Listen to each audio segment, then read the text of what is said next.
Boom. What up, fam? Anthony Dream Johnson here today, CEO of the Redman Group, founder of 21 Convention, 21 Studios, 22 Convention, Make Women Great Again, 21 University, and 10,000 other things. I appreciate you tuning into today's show. I'm very excited for it. Episode 136 of the Redman Group, How to Bang 1,000 Women with the infamous, notorious coach, John Anthony. He's been called the Genghis Khan of the manosphere. This guy's the real deal, and this guy's fucking savage. I think the manosphere needs a huge shot of testosterone, and this man brings that to the table. So without further ado, please let me welcome for the first time ever to the Redman Group, John Anthony. John, welcome to the stream. Hey, what's up, man? Thanks for having me on. Yeah, dude, I'm really excited, man. I've known about you for several years now. I think I found you back in 2016. A lot of my friends who actually get laid in Orlando, they were huge fans of your stuff back then, still are. And I gave a big layer talk to the Orlando guys maybe in 2015 or 2016. Oh, cool. Fuck yeah. Yeah, I was actually in the original Orlando layer called Top Layer way back in the day, 2006, 2007. And I think what you went to is probably an evolution of that. I think those like the RSD guys doing their thing. Yeah, back then. Yeah. So not everyone on my channel is going to know you. I haven't obviously interviewed you before or anything like that, but I've been aware of you. For the guys who don't know you, what's kind of your background and origin story? How did you find the manosphere? How did you find the pickup community? How did you become a coach? So I was like the classic like super nerd, like in middle school and high school. I was like probably the nerdiest, shyest guy out of like 700 people. And it was I never imagined being in this position. I was raised very Catholic, planning on waiting until marriage to have sex, planning on never touching a drink, and then both those things kind of went the total opposite direction. But I was given like a kind of a lucky genetic luck of the draw in the terms of having hyper analytical abilities. So I always excelled in like math and computer programming and these kinds of things. I quickly mastered poker in high school, mastered stock trading, mastered chess. Whenever I got into a skill game, I was able to hyperanalyze and optimize it. And I also came from like a very verbally abusive childhood. And that gave kind of the drive and ignition component to really give so much of a shit about mastering stuff with girls. And that's been instrumental in driving me along the way. But long story short, one of my nerdy friends from high school who ended up doing a PhD in quantum physics, he's like living on a boat now. He was like, dude, you got to read the book, The Game. And then he was also recommending Mystery Method. And it sounded like a big scam to me because I was pretty clueless with chicks, and it didn't seem like there could be a method to the madness. It seemed like there was too much stuff that you couldn't quantify and this and that. About what year was that? What time frame? It must have been like 2007. Okay. And then nice. I finally read the stuff. And then it kind of like blew me away. Like in my first field report, I said, I feel like I've been given, like dynamite, like fish in the barrel kind of thing. And I thought that everyone that was exposed to game and pickup theory would have a giant advantage, and that there would be all these guys, around the world that kind of underground had like this superpower, so to speak. And it came to be that it turned out to be quite the opposite. That most of the guys, mostly due to bad information and bad coaching, most of the guys that are into this kind of stuff are actually fairly terrible, the vast majority. And that's not their fault. It's the fault of these coaches that are purposely misleading them, purposely scamming them. There's internet marketers that dominate the space that just pump tons of money into advertising with good sales presentations. Yep. And they don't know the first thing about dating. Some of these multi-million-dollar products, they were content farmed out to India. There's not even a shred of truth in the dating advice. Yep. So I just want to pause on that. And I've actually met, having been in the industry and an organizer of a lot of these guys and people not that I've ever even worked with, but just have met and know this industry. You're 100% right. There was actually this thing called the Seduction Syndicate back in the day. And it was this that's still around. Yeah. It's still around. Yeah. They're huge. They added me to that, but it's a bunch of fucking cross scamming basically. Yeah, it's this massive scamming. All they do is talk about how to scam guys out of money. They've been doing this for over 10 years. And yeah, like you're saying, they just dump tons of money into like content farming, getting products made, massive advertising. They get banned on the advertising networks. They go to another advertising network. It's this endless shit show of just fraud. And it's been a plague on the manosphere for decades. It sucks. Sorry to interrupt, but I just want to back that up. No, it's all good. Right. So kind of to continue that story is I applied all the massive analytical abilities. Like I broke the first 100 girls in 2012 with just purely Mystery Method. And then I took an RSD boot camp because I kind of bought in the Kool-Aid back in the day, just like everybody else. And when I was at 103 leg count in towards the end of June 2012, I realized I was like exponentially light years beyond Tyler and Todd, who were the instructors. And then it became like a personal, it's kind of like when the pickup bug like set in, and I set onto this path of like massively evolving and optimizing the system.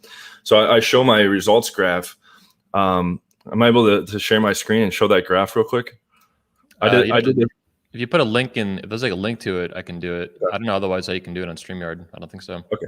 Yeah, there's like a share button down at the bottom. Or let me see if I click share. Oh, maybe you can do it. Yeah. Yeah, I can do it on my end. Let me just pop it up real quick just to show people the exponential progression. I was just on Bulldog Mindset's channel, and I showed them just to give people some kind of context. Nice. But basically, this is I kept exact track. Like there's plenty of people that doubt this. I know it sounds like a huge number. I kept exact track all the way through and have more proof than anyone of this. I took it pretty seriously because it's one of the only ways to measure results progression. So let me just share and just show this really quick here. Let's see.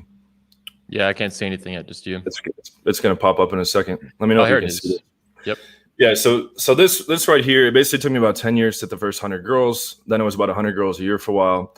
Then my best year was 246 new in a year once I dialed in on a lot of the texting and sending dates straight to the house. And this isn't fully updated. The current count yesterday was 1,321, nice. which is ironic because the 21. Actually, your name too is my name backwards. There's been some guys that have emailed me and thought I was part of 21 Studios because they get the surname and first name except. I heard people, you screaming about you the other day, and I thought they meant me because they kept saying John Anthony. I'm like, are these people just retarded or what the fuck's going on here? Yeah, a lot of people like, I don't know, in other parts of the world they look at the surname and call you by that. A lot of people call me Anthony on the channel, which makes no sense. But anyways, my whole process throughout was just to find anybody better than me at any particular area of game. Who's better at day game, texting, keeping girls around, night game, whatever it may be. And what are they doing that's better than mine? And then split test it. So it's a very scientific method. Split test it. And if it puts out better results with enough data, then adapt the system accordingly. And kind of the basis of the system in 2012, I was put in this forum called Top Beasts. It was this website, Top Beasts. And it was supposed to be the best 30 pickup artists in the world at that time, based on our field reports, people vouching for us, a whole variety of factors. And what I did was I befriended all those guys, kind of vacuumed up all the knowledge of what everyone was doing and did a massive comparative analysis and took the common overlap in key areas. And that's what formed the basis of my system originally. So it has like the best parts of mystery method, the best stuff I could garnish from naturals. A lot of the advice out there is just pure trash. So, yep. I would say like the vast majority of the stuff that's on YouTube and the Facebook groups is way off from correct strategy. Most of the key elements to what actually gets results are not even mentioned. I think a lot of people do that on purpose, but a lot of people just don't have the skills. And long story short, at the end of the day, like the system is extremely optimized. I drove in a lot of innovation as well. I was constantly scanning for weak spots and suboptimal pieces and fixing whatever I could. So I just treated this in a very nerdy sense, like a big optimization problem. And I also made it extremely repeatable. So when I train guys in the modern day, there's no BS, there's no fluff, there's no abstract woo-woo principles that don't translate into practical strategy. And guys literally are just plugging into an optimized system where I define all their texting, define how to do all the different pieces, and they just end up with a whole stream of dates. So I show them how to run the dates, how to close the dates, how to keep the girls around. And guys are very frequently able to do like 50 to 100 new girls in a year, or at least, it's not all about racking numbers, at least get their dream rotation or dream girlfriend as fast as possible. So that's kind of my background. That's the big difference from what I bring to the table. And I'm also I know you do a little bit of it too, but in the pickup world, the pickup community, I'm probably the only coach that actively calls guys out. Yeah. And a lot of guys misinterpret that and think it's for attention or to hate on people that are bigger than me or a marketing angle. But it's really just because I have a big passion for the game. I devoted my whole adult life to this, to optimizing this. And I put in the blood, sweat, and tears to get what I believe is by far the best system and have all the results to show that. And then you have a whole lot of guys in here that are just spouting scam nonsense, ripping people off, paying girls to be part of lifestyle shoots, like Jason Capital and Max. You've got guys that are purposely misleading guys with the content like RSD and Derek Moneyberg, where it's been discovered that they're instructing their 21-year-old kids that are building their products to purposely mislead and confuse. And all this stuff is just focused on upselling other products. So, even though I'm not as big of a name or as big of a channel as a lot of these guys, because my business was largely word of mouth because I deliver the goods, these guys, are far more popular because they drove shitloads of marketing into building their whole scam image. And just look around. Nobody's really getting very good. No company out there is churning out very good guys at pickup, besides myself and playing with fire, I think. Dude, are truly RSD was some of the worst. I mean, I met a lot of these guys in person. They're fans, these like little groups of RSD. The RSD fanboys were the worst. Like they literally were the worst guys at picking up girls, and it's a cult. Yeah. Yeah, They turned them into weirdos. They told them to yeah, do like fancy, gamey, gimmicky stuff. Guys were getting punched, getting slapped. They were telling you to open, yep. calling a girl a bitch or a whore or a dog, and just stuff that's going to perpetuate you sucking at pickup so that you need more of the solution, right? So that's how they're able to deliver 30 products. Now they're selling boot camps in packs of 4, right? I know guys have taken 12 boot camps. They don't know how to run a night game interaction, which I can explain to them in an hour. Yeah. So without beating a dead horse, that's kind of the backstory and the context of this. And for those of you that are familiar with my content and that subscribe to my channel, when I attacked Max, as expected, he made a whole targeted, coordinated attack and reported mass videos since the beginning of my channel. And so my channel was in danger of going down. I'm not able to post for a week, and I had to private all the roast stuff for now. But we're basically just cutting out any kind of personal attack stuff from the roast, and we're going to put them all back up. But Nice. That's where that stands with that. So it's, I'm trying to lead the fucking good fight and open people's eyes, and a lot of people are waking up to this stuff. Yep. But it also comes with a price. I also care a lot about getting the guys good. I don't want to sacrifice the channel over, these fucking assholes trying to censor them. You're doing a public service, to be honest, and you're getting called a villain for it. You're getting stabbed in the back and you're getting shot for it. But I believe honestly what you're doing, man. And I understand that you're this you're abrasive, you're kind of brutish. I'm all about it. I think it's great. There needs to be a lot more of that in the manosphere, and the lack of that is a lot of the reason that these guys suck. They suck with women. They don't understand men. They don't understand how they get defrauded. And in my view, this problem's been going on for probably 15 and 20 years. I don't know the manosphere in the 90s too much. I was not in it until 2005. But since I got involved, this has really been a serious problem, and not enough people talk about it. They just there's no quality control. There's no quality control, right? Like nobody. It's on face value. Everybody promises the dream, which I guess is your nickname, Anthony Dream Johnson, the dream, baby. But everybody's promising. Like I've watched some of these video sales letters. Like for those of you, just a real quick example. This kind of like sums up a lot of these other products. A Tawa Badass, right? That was on ClickBank. John Benson, the professional copywriter, wrote that product. They content farmed out to India. Yep. Joshua Pellissier, whatever, was the supposed face of the product. But I ran into Tim Houston at a marketing conference, and I said, "Hey, that product's pretty much all bullshit, right?" He's like, "Oh yeah," right? I said that in a video, and he's like, "Oh, you can't," he was drunk when he said that. But I already know. I went through it. It has no resemblance to anything having to do with good game. But that product, they were making like 50 to 60K a day. It was leading all products on ClickBank for months, because what they did was they wrote a very compelling sales letter that really harped on the pain points of impressionable young men and sold them the dream. And Pandora's Box is another one. And guys like me don't even know these products, but they made millions of dollars. Pandora's Box is a team of super affiliate marketers that are just preying on the pickup community and preying on the guys who need to fix this stuff. And what they're saying in their sales letter is that Amazon, Google, and Facebook got together and had a classified project to decode dating, and it's been declassified. And now you can have it for $67 plus all these upsells. And they say that like they just throw out false statistics, like 87% of people have a threesome in their first few days after purchasing the product. And I can't make claims like that. So I can't compete with scam claims. I tell guys, coming from a guy that's banged at this time of the video, 1,321 girls, my close rate's 10%. When I hit 1,000 girls with about 10,000 phone numbers, right now there's like 13,100 something. It falls roughly about 10%, which other top guys have confirmed.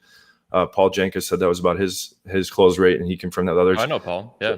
I know these products too. I've been to like Seduction Syndicate meetings, like marketing meetings in Austin, Texas, and they're scumbags. Like they're absolute weirdo scumbags.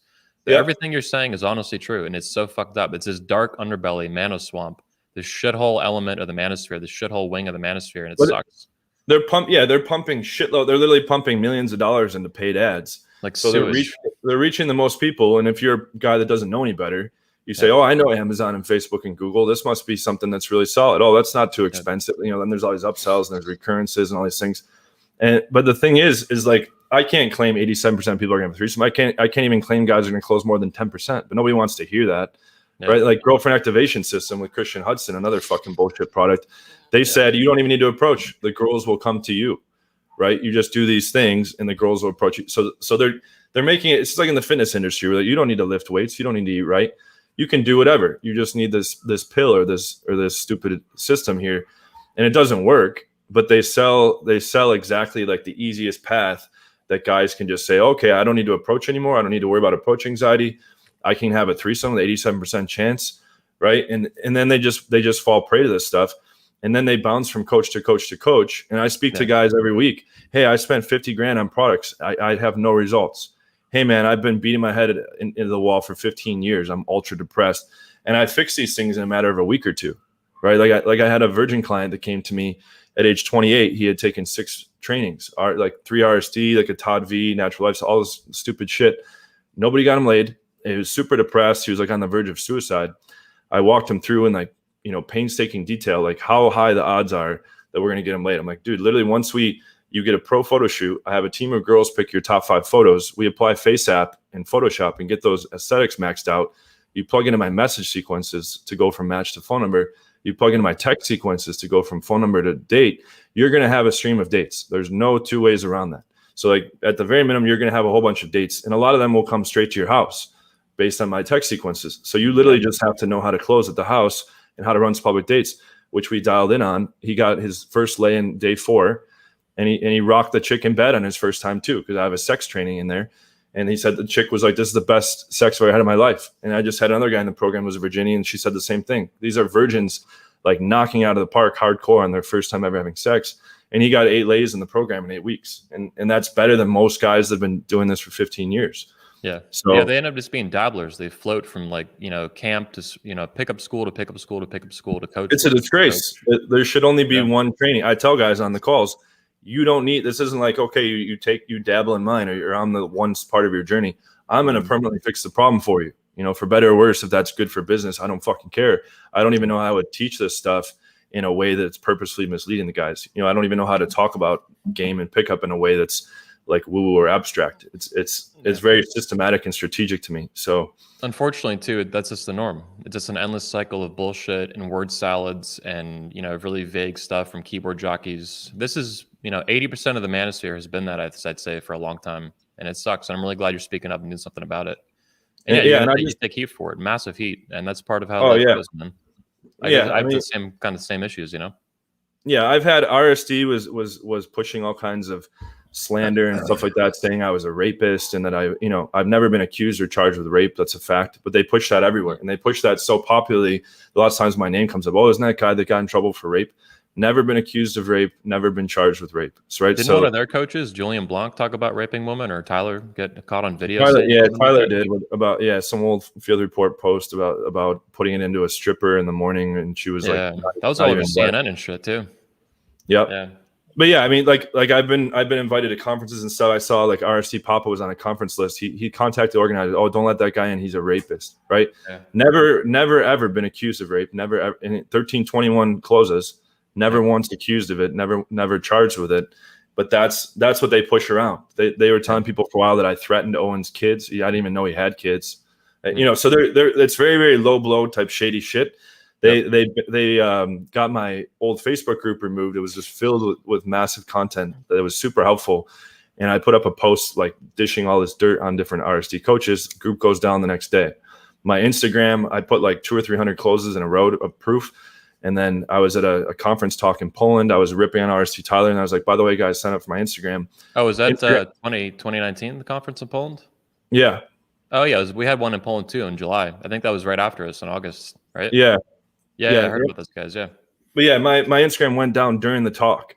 And now once I bring up the Max, like basically the summary of the Max video I made was that he's paying girls, like there's proof of this. He's paying girls to be part of a fake lifestyle, right? He's not banging them. The girls on his harem are just girls that are being paid, literally on the payroll, right? And then he posts all this shit on Instagram trying to be like Dan Bilzerian, who also pays girls. I know that from because I'm in the poker scene. I know guys that are close friends of him. He pays guys, and Dan Bilzerian pays guys and girls that are around him to be around him. But Max is doing that to create this fake lifestyle image so that guys sign up for his course. He sucks at pickup from numerous reports on the inside. He just plays video games all day. He sucks at pickup. His Freedom Business Mentorship course is like a 1% success rate. He went from pickup scamming mentorship to a business scamming because it's a broader audience because the pickup is a little bit niche. A lot of guys do kind of bounce around industry. Oh yeah, the scam stays the same though. Exactly, and they're all like using the same marker that Ty Lopez uses. It's all one big steaming pile of shit. But anyways, I put out the Yeah, Max video, exactly. ripped on his girlfriend, and he got the video down for fucking cyberbullying, right? And then he's reporting shit from 2 years ago, 3 years. These all happen at the same time, so it has to be Max. Yeah. So I'm going to come back like 100x over the top. We already have a class action lawsuit being prepared with tons of victims from Max's program. Excellent. And I'm just going to continue the attacks without any, without violating any of the stupid PC rules. Yeah. But that's, we can get into other questions you have and stuff. Let's focus more on game. I do want to get into these issues more later in the show, the fraud and this and that, but this is a good opening kind of dialogue on it. I'm all about it, man. I really appreciate it. And I know you could take a lot of heat for it, and keep up the good fight, man. It's a good fight, and the community needs it. It needs guys. It should be men leading the community to actually get laid, if that's what they focus on. If they're a coach for that, which I think is what you do. These guys are so warped that they look at it backwards. They think that anyone like calling people out is like doing low vibration shit. They think that like they think like to be a man, you just need to like take abuse, and you need to just like take shit laying down and like thank people like for like walking on. No, I think I'd like to hear what you think about it, but I think the community is basically, just by definition, it's filled with beta males. It's filled with guys who suck with women, which means they're conflict avoidant and they hate conflict. So when they see conflict, they get really angered by it. They get upset by it. They get triggered. They freak out, and they revert to what their lifelong pattern of behavior is, which is to shut down conflict. No conflict, no conflict. Which is also the reason they stuck with women, or one of the main reasons, I would say. Yep, and cognitive dissonance plays a huge part as well. So for those of you not familiar, cognitive dissonance basically applies to you trying to rationalize.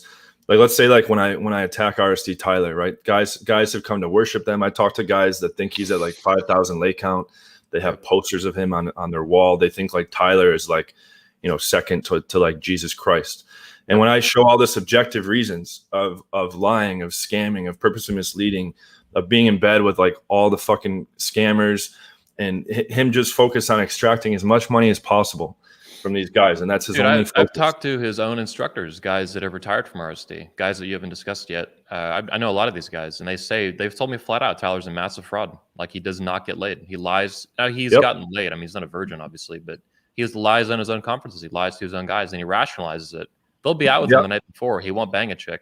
He'll go on stage, say he banged this chick. Yep, happened. I witnessed this multiple times. I worked for them for 3 months in 2012. And he rationalizes, though. He's like, well, it's a better story for education for the guys if I tell them I got laid. And the guys are like, you didn't fucking get laid, though. Like, you went home. It's a complete facade. It's a complete facade. But as it ties into cognitive dissonance is that guys hear this and they think, I've put a lot of money into his shit, a lot of time, a lot of effort. I've drank the Kool-Aid. I'm so indoctrinated. For me to acknowledge that this is all a fraud is going to like crumble my world. So instead, I'm going to say this guy's a hater. This guy's just jealous. This guy's low vibration, etc., and dismiss all his objective, logical, rational points so that they can protect their ego and protect like this world. Because it's literally like it shatters their entire world. Would you say it's also like a sunk cost fallacy, like in gambling? They're just kind of like, they're so invested. They spent $3,000-$4,000. They don't want to give it up. Yeah, but the thing is that I've been hammering so hard on it. Like, I've really to possibly to my detriment, putting the channel at risk and stuff. But I've been hammering so hard, and I've been getting so many emails where guys are like, "Okay, that's the final nail in the coffin." Like, you can't get around it. Even his own video editor, like that was editing Tyler's infields, is like, yeah, his quote unquote game is like nothing special whatsoever. Right. And when I'm telling stories of like massive amounts of lying, when you see like he's using the same marketer as Derek Moneyberg, and we have like insiders that created Derek Moneyberg's course that are saying like he told us to purposefully mislead and confuse, and he's just constructing all his content to upsell other things, and he wants to extract as much money as possible. But I have lawyers involved in this shit. They're, I'm sure I'm fucking public enemy number one to these fucking pieces of shit, but they are public enemy number one. What's that? Me and you both, man. They hate me too. But the thing is like, yes, learning strategy is one of the most important things you can do. But ditching all these guys that are literally against you, but pretending to be on your side is like right up there at top of the priority. Guys, like, why do you focus so much energy on hating on these guys? Because they're fucking making you go backwards. That's why. Like, if like look at to anybody watching this that follows any of these fucking idiots, right, in the RSD community, the natural lifestyles, Todd V, like pretty much almost all of them. look at your results. Are you happy with where you are? That 99% no. I know that for a fact. It's much less than that, actually. Hardly anyone is getting good. Hardly anyone is fixing the problem. My students do that very consistently, but hardly anyone that follows these guys is getting good at pickup. But they'll defend them to the bitter end. And the whole manosphere and pickup community has like stopped giving a shit about results as well. Yeah. Like guys label me as the weird guy that cares about getting laid, that cares about results, that cares about tracking how many girls you've been with. And they're taught. Let's pause to get into that a little bit. I mean, you've banged 1,000 women. There are very few men who've ever lived who have banged 1,000 women. Less than 1%, I would say. Not just now, but for thousands of years. Like I said, some Genghis Khan level shit. I'm all about it. I think, some men are going to do it, and then some men are going to not only do it, but be able to teach it, be able to talk about it, which puts you in an even rarer camp of individuals. So let's get into some questions. What do you say to some very kind of generic responses like this? Banging 1,000 women is degenerate behavior. Tradcons would say this, maybe feminists would say this. What is kind of your basic response to this kind of accusation or slander at you? It's degenerate, you're a sociopath, whatever. Okay, so first of all, like most guys that are like into this stuff want to bang a lot more girls. But again, this is another cognitive dissonance example where just like guys that can't get hot girls, they label all the hot girls as bitches and a waste of time and like not good partners. I just did a whole video about that, where when I showed all the dating coaches ugly wives and girlfriends, everyone rationalized it and said, oh, well, these girls, first of all, must have perfect 10 personalities. Second of all, like beauty is in the eye of the beholder. Third of all hot girls are not worth getting into a relationship with or marrying. And that's just all like totally absurd. I've dated hot girls all around the world, and there's tons of 9+ looks girls that have awesome internals as well, right? But guys are all rationalizing that. So it's the same thing when you bang a lot of girls. Most guys are not banging a lot of girls, so it's easier to say, oh, that guy's just some big weirdo, right? And I've had like 8 monogamous relationships. I've had I usually run like 10 to 15 girl rotations. That's not like the full priority. I do plenty of other stuff, right? Like I do like martial arts. I have a whole bunch of hobbies. I do a whole bunch of shit with friends. It's not like this like sole one track focus where it's like do or die, just go for the lay count. Just because you banged a lot of girls doesn't mean that's all you do, or that's the only obsessive focus. It's just the result of having a high skill in the game. Like when those guys talk to girls, they're hoping to bang them too. Except the difference is it usually doesn't work out because their skill is far lower, right? So it's not like, yes, I ran more volume. Like I have 13,100 phone numbers in my phone. So like, yes, but I'm 37, right? I put in the time, and I was living in a lot of the cities where I did Vegas, Miami, San Diego, Warsaw, Kiev, Lisbon. Where have you found some of the hottest women in the world? Top 2 cities, hottest women. I would say where I'm at right now, Florianopolis, Brazil. I've been here a year. Oh wow. And I mean, South Brazil. It's basically like Europeans came and colonized it back in the day. So you have like pretty European faced girls with Brazilian bodies. Nice. Right. So there's just stacked genetics. I was at a event. There's a club here that's 5,000 person capacity, all open air outdoors. And last year during Carnival, there was like a costume party, like kind of like an American Halloween. So these chicks are in like little tiny outfits, and I would say upwards of 70 to 80% of them were above an 8. And so and this was just thousands of girls. It was like rare to see an unattractive girl, and I would never see anything like that in the U.S. Obviously, never. Where 80% are obese. Now, how's that compared to a place like Warsaw, Poland? You've been there too, you said. That's probably my number 2. I would say. Like, in Warsaw, I had a rotation composed. It's like a melting pot of Eastern Europe girls. So I had a rotation that was composed of Ukrainians, girls from Belarus, Croatia, Lithuania, Latvia. Yep.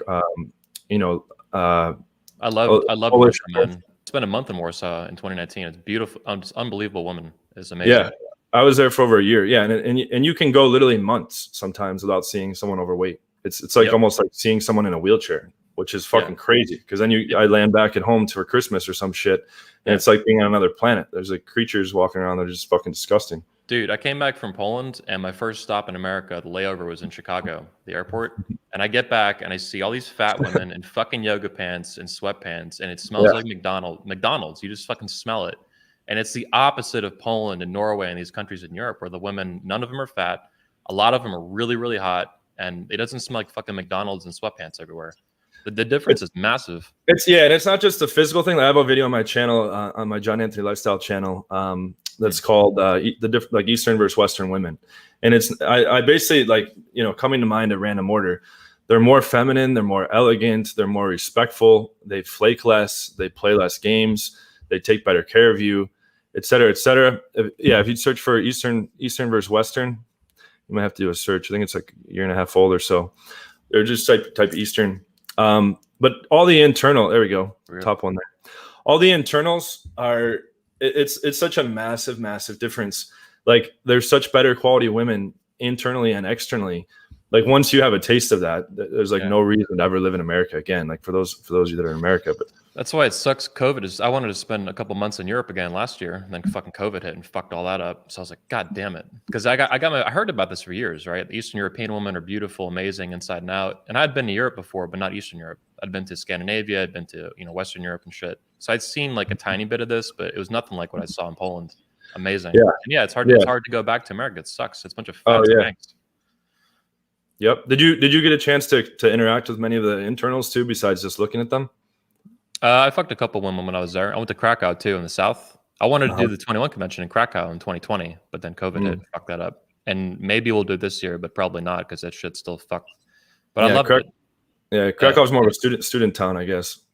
Yeah, and it's not as like a big. Yeah, it's smaller. Like it's smaller, old city too. It's like 1,000 years old or some shit. They have like castles. I went to the castle. Yeah, that used to be the former capital. It's like 750K. I'm like half Polish. My mom's whole side's Polish, so it was interesting to see. We have like relatives out there and shit still. But the women are amazing. I mean, you go there. These women are hot. They're young. They speak multiple languages. They don't have this bad attitude. They're feminine. Educated. There's hot, smart girls. I feel like in the U.S. they like push all the hot girls away from because it's such negative social repercussions. Yeah. Basically, I remember I was in like math league and chess club and playing the violin in the orchestra. And once girls started getting tits and getting hot, all the hot girls like ran away as far as they could from academia. Jesus. And it was cool to skip class and cool to be a degenerate. Yeah. And like and the ugly chicks didn't care, right? So not to sound fucking sexist, but in American culture drives a lot of the hot chicks away from intellectual pursuits, whereas in Europe they think it's cool to be smart. Yeah. So you meet these, like my girlfriend in Brazil is an engineer, right? Like she comes on the channel and guys are like, oh, like she must be high maintenance because she's hot, and but she's super cool. There's like tons of chemistry. She's an engineer, so you can have like the full package girl, and like surprise, they can be hot, right? Yeah. So. But yeah, I guess to answer that question, we can jump on to the next one. I was driven a lot by the fucking childhood verbal abuse. Like, of course, like there was some need for external validation there. I'm not gonna deny that, but it could be way higher. I'll put it that way. Like I kept the quality very high. I have lots of proof of that. Guys think that I must have just like plowed through lots of fatties. If it's so high, that's not the case. Keeping the quality high is simply, whatever the bar is, 7.5 or 8. You don't put girls in the funnel that are below that. So you don't cold approach girls below that. You don't swipe on girls below that on the apps, and that's how you quality control. And so but if you're in a place where the bell curve shifts, and most of them are hot, and plus most of my lays are from America. Like for the record, guys are like, oh, you just rack up lays in third world countries. I've been in Brazil 1 year. I was in Poland for about a year, but when I arrived in Poland, I was at like 900. And most of the lays were from the U.S. So, but yeah, we can jump into the next question. Well, it brings to mind the things you're talking about here. So, my experience, I like to hear what you think about this. In the manosphere, even since the 2000s, the pickup community, when that was kind of the more dominant center of the manosphere, I've noticed it, and the RSD guys are really bad with this too. They say they bang like 8s and 9s or 7s or whatever, and then you meet the girl. And it's not that. They embellish this shit to ridiculous levels. Yep. They bang 4s and 5s and they call it 7s and 8s. Yep. And sometimes there's lying. Sometimes they actually believe it though. And it's like, yeah, bro, you're delusional. So what's your experience? That was the purpose of showing the girlfriends and the wives, right? Did you see that video? Because I privated it. And you nailed it with the ones I saw. You fucking nailed it. I know. Yeah. So it's like. I've met some of these women. Some of them are grosser than you realize, dude. And I've met them. Yeah, I'm well aware, but it's a disgrace and all this like defense that they must have 10 personalities. Get the fuck out of here, right? Like even if that were true, and that's just a cognitive dissonance rationalization. Even if that were true, she's still ugly. Like, and I don't care if that sounds shallow or sexist. Like, don't be a fucking dating guru and bang an ugly wife or an ugly girlfriend. Like, get it the fuck together. I use the analogy, if a guy was giving like a talk at a Make Money Online conference, and he's like, here's my bank account, it's under $100. Okay, but by the way, now I'm going to teach you how to make a shit ton of money, right? Like, who the fuck would want to listen to that, right? You just described like 90% of internet marketing people selling like money shit. That's how that shit works. It's crazy. Yeah, but the reality is, like continue to use that analogy. Instead of showing the bank account with $100, which is what I'm doing when I expose these guys, is they're saying, "Oh, I make millions of dollars. Yeah, I make millions of dollars all the time."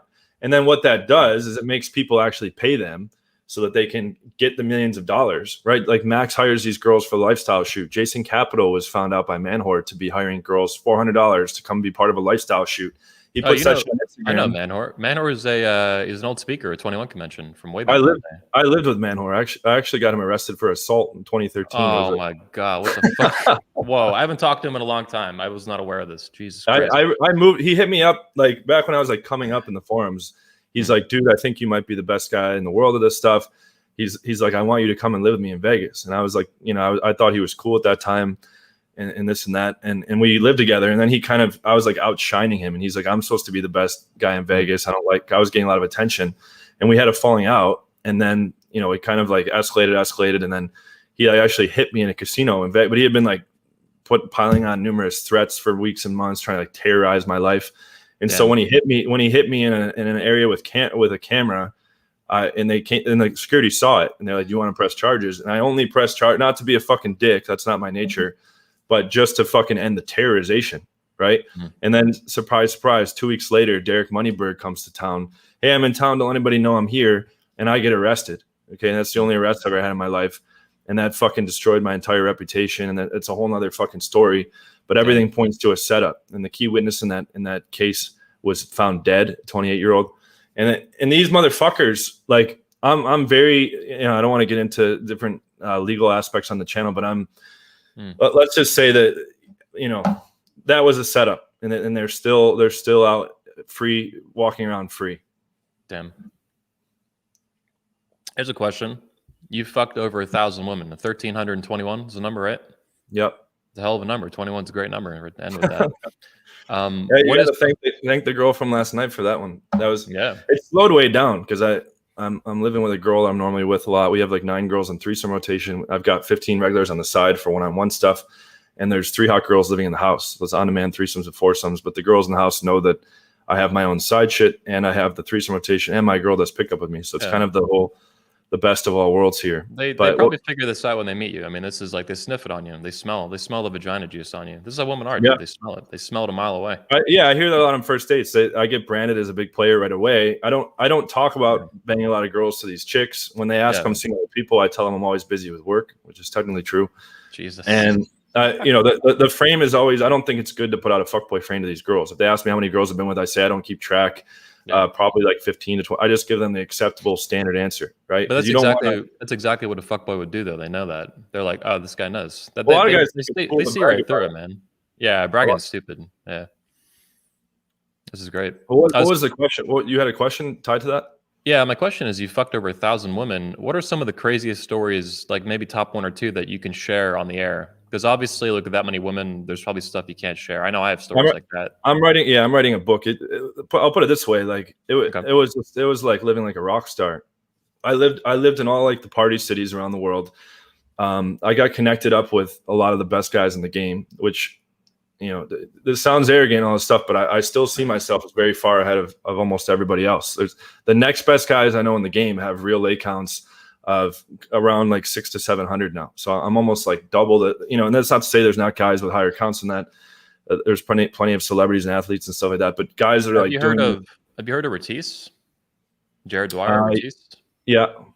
Yeah, he's fucked about as many women as you have. He's an awesome dude, an old friend of mine, an old speaker actually at 21 Convention. Yeah. He kept exact track?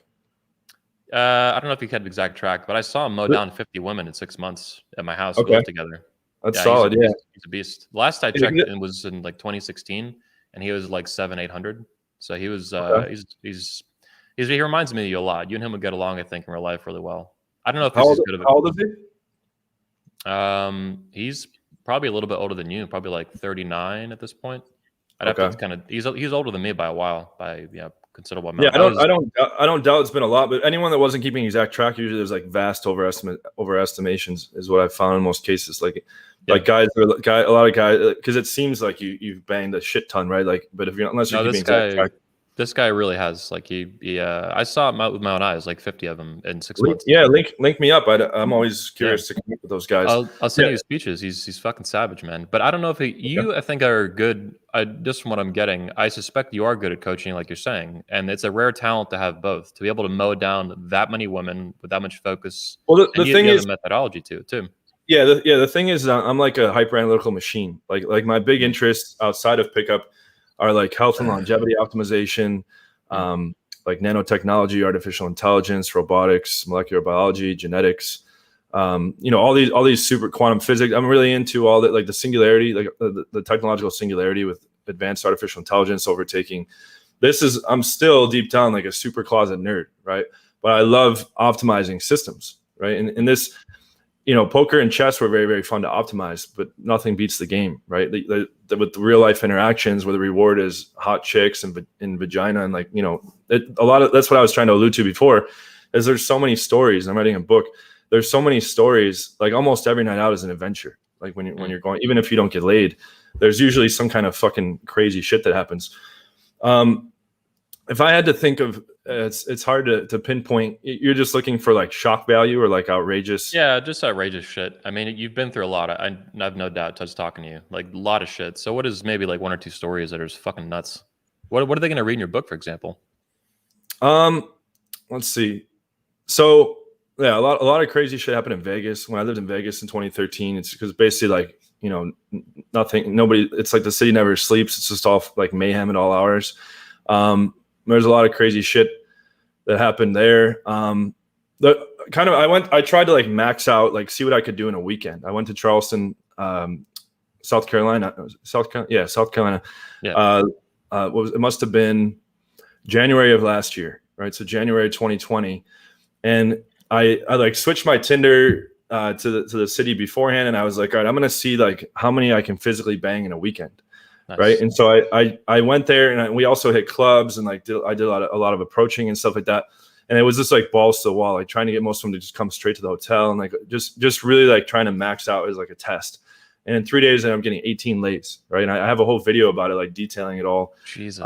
If you jump on my channel again, the 18 in 3 days.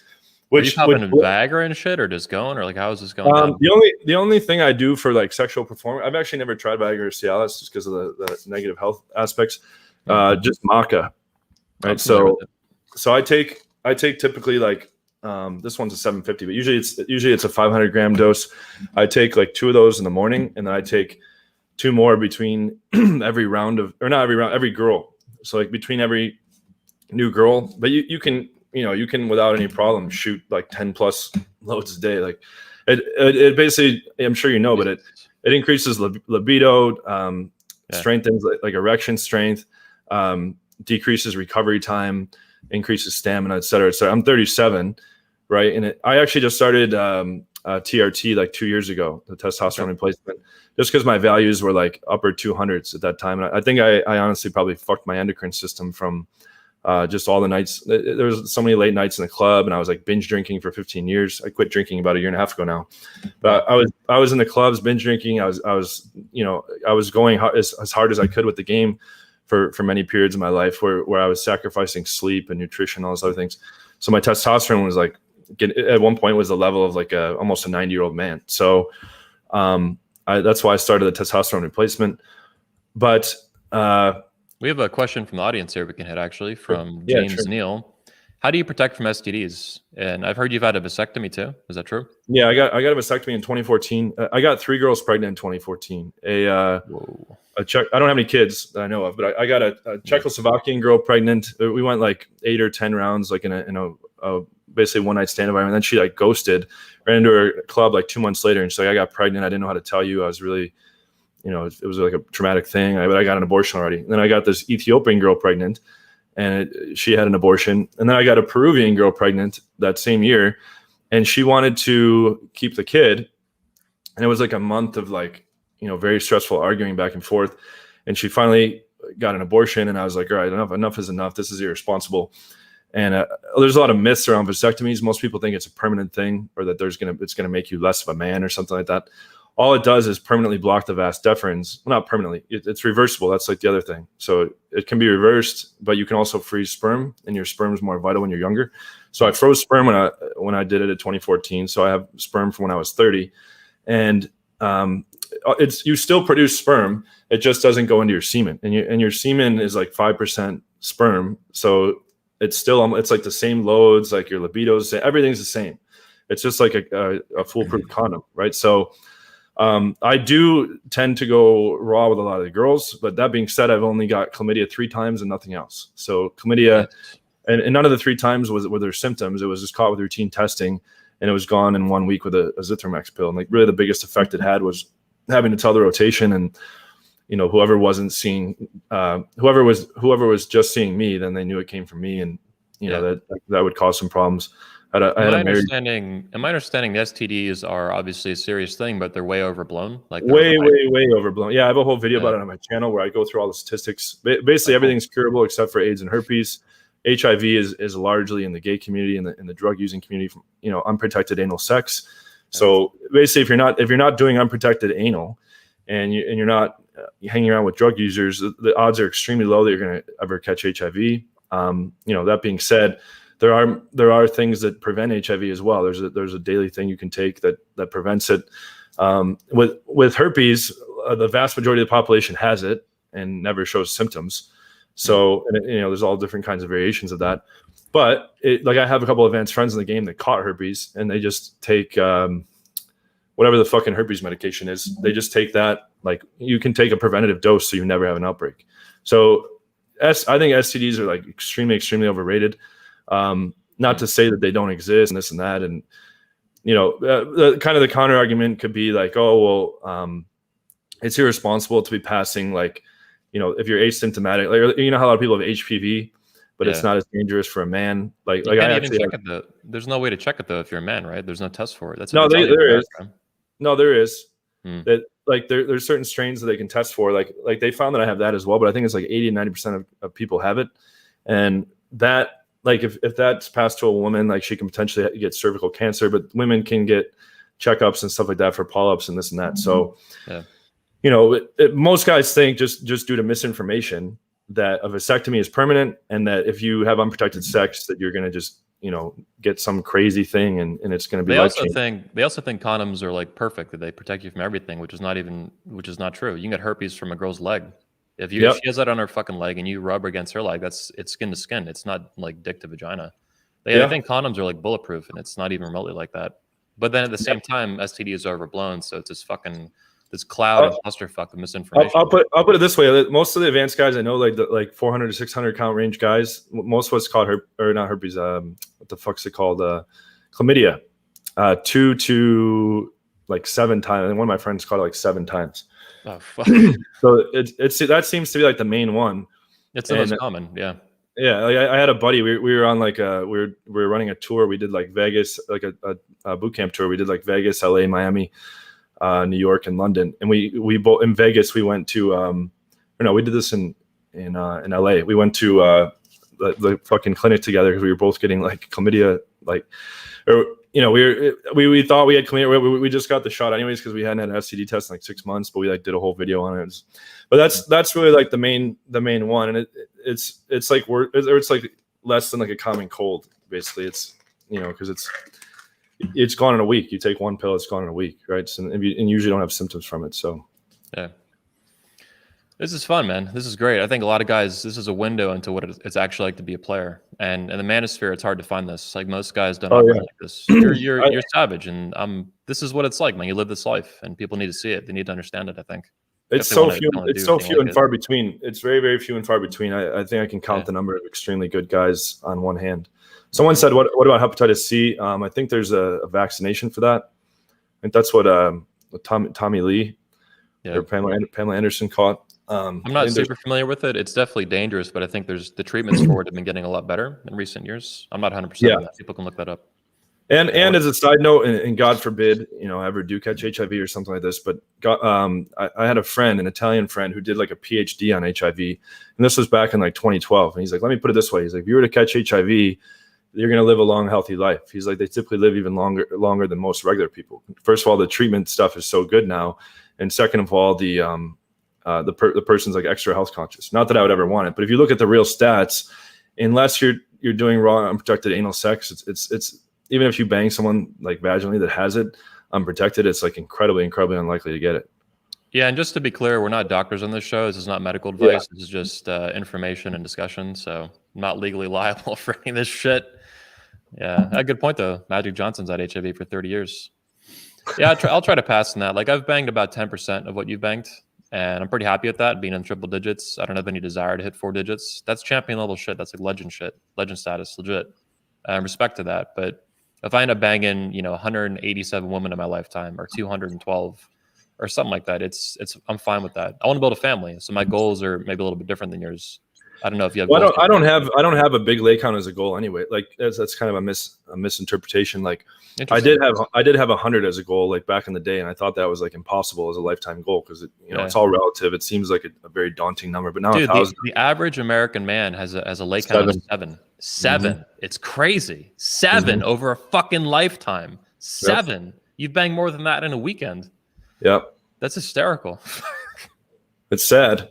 And we're not meant to be monogamous. I talk about this on my channel all the time. Like only 5% of mammals are monogamous. And I've read extensive amounts in neuroscience and cognitive science books, just because I almost did a PhD in cognitive science. And they say in the neuroscience books that there's anatomical proof that Homo sapiens are not meant to be monogamous. They found that in certain species of monkeys, they're wired to be monogamous, and they fuck with that part of the brain, and it goes off and starts mating with everyone else. What they found is the natural state for Homo sapiens is we're supposed to have one main partner and a bunch of side partners. So kind of what you see with like animal kingdoms, like in the tribes where you have the alpha leader and he bangs all the females in the tribe. That's how it's supposed to be for us. But the church and the state came along and said, oh, we can control people easier in familial units. And so you guys should all be pressured to get married, right? And that's why the divorce rates are so high. That's why people are all cheating. And that's why I don't think I ever want to get married or go down that fucking road. It's a nightmare. And you look at any like 70-year-old man that's been in love for 40 or 50 years, and he's still going to go check out that 18-year-old with the hot body walking on the street. That's who he'd rather be.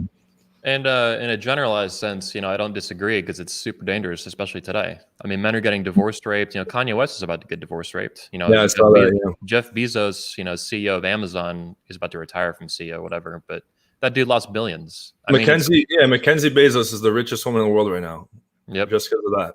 And what did she do? She didn't earn shit. She just stole it. I mean, it's fucking billions, not just, thousands, hundreds of thousands, or millions. I know guys personally that have lost $500,000, $1 million in a divorce. Mm-hmm. And that's brutal, but billions, like holy fuck. Like it doesn't even matter who you are. You can be the richest man in the world. It doesn't matter. You could fucked. What's even more messed up is like kind of like the justice aspect of it. Like I know of a story, my uncle's friend, he worked really hard. He was like the sole breadwinner in the family. The wife was staying home with the kids. He like provided them with this really nice house, sent the daughter like a good school, all this shit. The wife was banging some dude behind his back, right? He comes home early from work. He catches them in bed together. She divorces him. She gets the whole house. She gets most custody of the kid. And the kid is like dating like drug dealers and shit. And he's like, I don't want her doing that. And she's like, fuck you. What are you going to do? And she gets payments from the dude. And he didn't do anything wrong. This was all something she did, but she took the house, the custody of the kids, and ruined his life. And he has to continue to pay her. And she's getting like a lot of money from the new guy.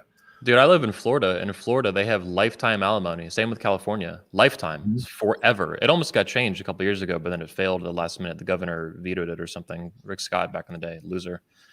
But no, in a lot of states in America, it's not every state, but a lot of states have lifetime alimony. Other states, 10, 20 years, whatever. It's crazy. But even lifetime, man, it's like fucking slavery. You're in indentured servitude to some bitch who stole half your shit, and then you're going to pay her for the privilege of fucking her 20 years ago forever. Like, it's insane. Yep. Absolutely insane.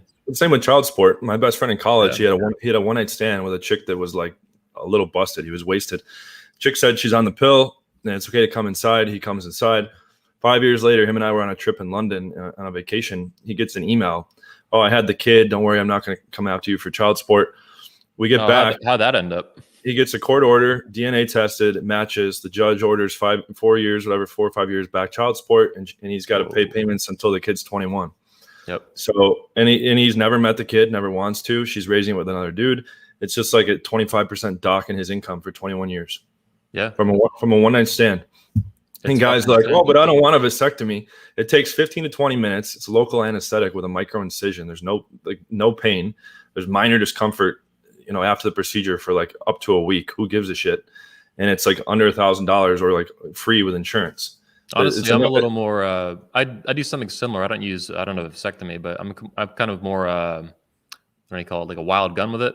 So I call it Plan A, and it's Plan B, but they eat it beforehand. You give it to them beforehand, and it has a really high success rate. It's over 95% used correctly. I think the way I'm using it's even not. Guys, this is not medical advice, but I think it's even more effective. So for now, that's usually what I do because I don't trust them. And they're on the pill. I don't fucking know you. Like, this second time I fucked you, like, I don't trust you. Yep. If they can show me the exact pill thing, maybe I'll trust them that one night. But I get Amazon.com all day long, Plan B, for fucking dirt cheap. It's $10-15, and it's fun. Yeah, and the game changes even further. Like, in Brazil and Poland, for instance, it's illegal to have an abortion. So, that's right. Yeah. And guys that are trying to do like the pull-out thing, like sometimes you can fucking start coming before you even have the sensation. Even pre-cum is sperm. Pre-cum, with repeated rounds, there's like still shit. Yeah, condoms break, like the condoms fall off. It's to me, it's fucking stupid. Why people aren't mass doing vasectomy, and mostly because it's misinformation.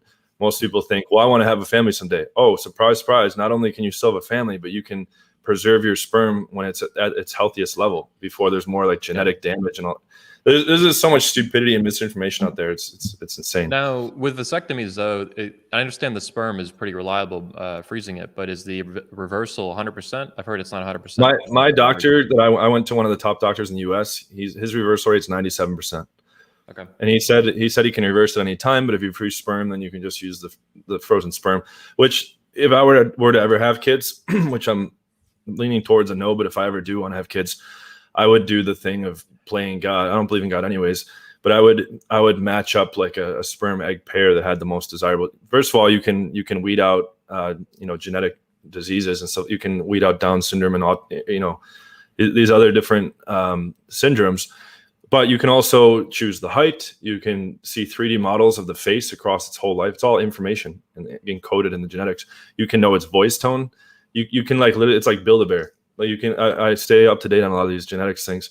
You can literally choose like which combination has all the stuff that you want. So I'd rather do that than roll the dice, and then maybe end up with a kid that has, a big problem, So I think that's the smarter move. All right, well put. So here's a question. It's something kind of general, but I really want to hear your thoughts on it. What are some of the main reasons, the core reasons that men today suck with women? Not just in the manosphere where it's filled with like, you have guys who are damaged, you have these frauds teaching bullshit. So there's a whole clusterfuck in there. We can get to that. But even just in general, American dudes, why do American men suck with women today? They're having less sex than they've ever had. There's more betas than ever. I mean, this is not like a secret. So like, what are some of the main reasons for that today? And like, how does that relate to what you teach?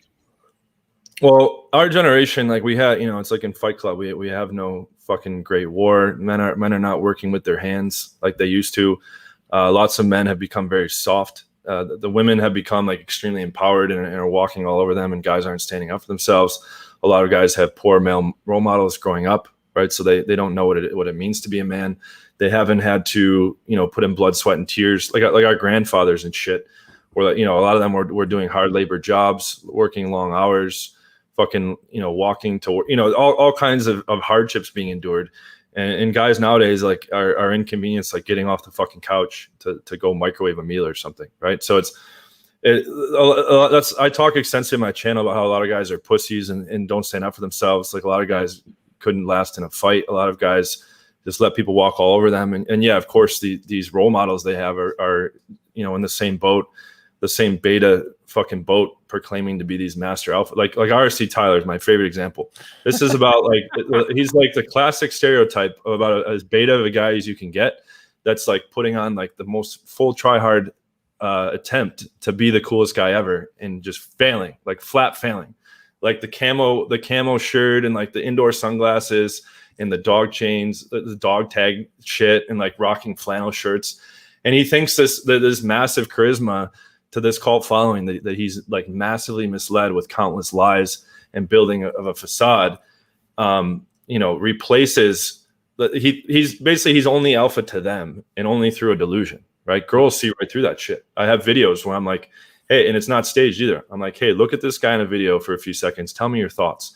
And I've been with him in person, and I've asked the girls, like done little like surveys with the girl, not like, what do you think of this dude? What, gay, weird, creepy, like super cringe, like awkward, ugly, like, just all the most, like he's worse than most students, and he's running around like proclaiming to be the ultimate pickup artist and the ultimate coach and the ultimate master. And he's like the biggest fucking loser, like far more of a loser than most of these guys he's teaching. Charisma does not, it does not make up for like these massive beta traits across the board, right? But guys take him as a role model and they want to be like him. And, obviously you see the result of that. In my 10 years of coaching, I never got on the phone with a guy that said he got good from RSC teaching. It's never happened. They're the worst guys. Like I really have met a lot of RSC guys. They're the worst. I've seen them in person. But they're the most popular. And guys are like, why do you still hate on them? You've said enough. Well, they were. RSD has collapsed. They're gone. RealSocialDynamics.com is dead. Literally the whole thing is collapsing. It's not true though. They're still running. They're still have boot camp schedules packed all year. A lot of this is a marketing ploy. We're done with pickup. They're still teaching dating courses all the time. They're still rebranding it, repackaging it. Exactly. They're all they're doing is they're branching out to a bigger audience to scam. Now they're labeling it charisma training with Jeffy, high status communication with Owen, which Jason Capital took that scam route. Julian is a transformation coach, right? The guy that had like massive drug problems, that melted on CNN like a giant pussy, and the cognitive dissonance there. Guys say, "Oh, he did that all as an act to gain publicity." No, he crumbled like a weak fucking beta pussy, right? Yep, and then I showed his wife. That's like a 6, and he's putting out a product called 10 Game, which was the website is mygameisa10.com, and I make the joke, my wife is a 6.com, right? And you have these guys, and they proclaim, like even Myron Gaines in the red pill world. Yeah, I'm running through all these 9s and 10s. I have an email that I showed in a video that he emailed to me personally. Hey, I bang between 4 and 8 quality. First of all, he's slamming out 4s, which is disgusting. Second of all, if the ceiling is an 8, there's no 9s and 10s. It's all a full fabrication. Here's a theory I have on this. If you'd maybe comment on it. I think what guys do, if they're not just outright fucking lying and delusional bullshit, I think what they do is they consider a 10 the absolute peak of what they can bang on their best day of the year. So if the best they can do is a 7 or a 7.5, that's their 10. So then when they fuck 7s, they're really like a 4. You know what I mean? So I think that they create like this art, like a glass ceiling, like for feminist bullshit. They have like this glass ceiling of a 10, but it's really like a 7. And then anything above 7 doesn't even exist to them. It's like like ghosts.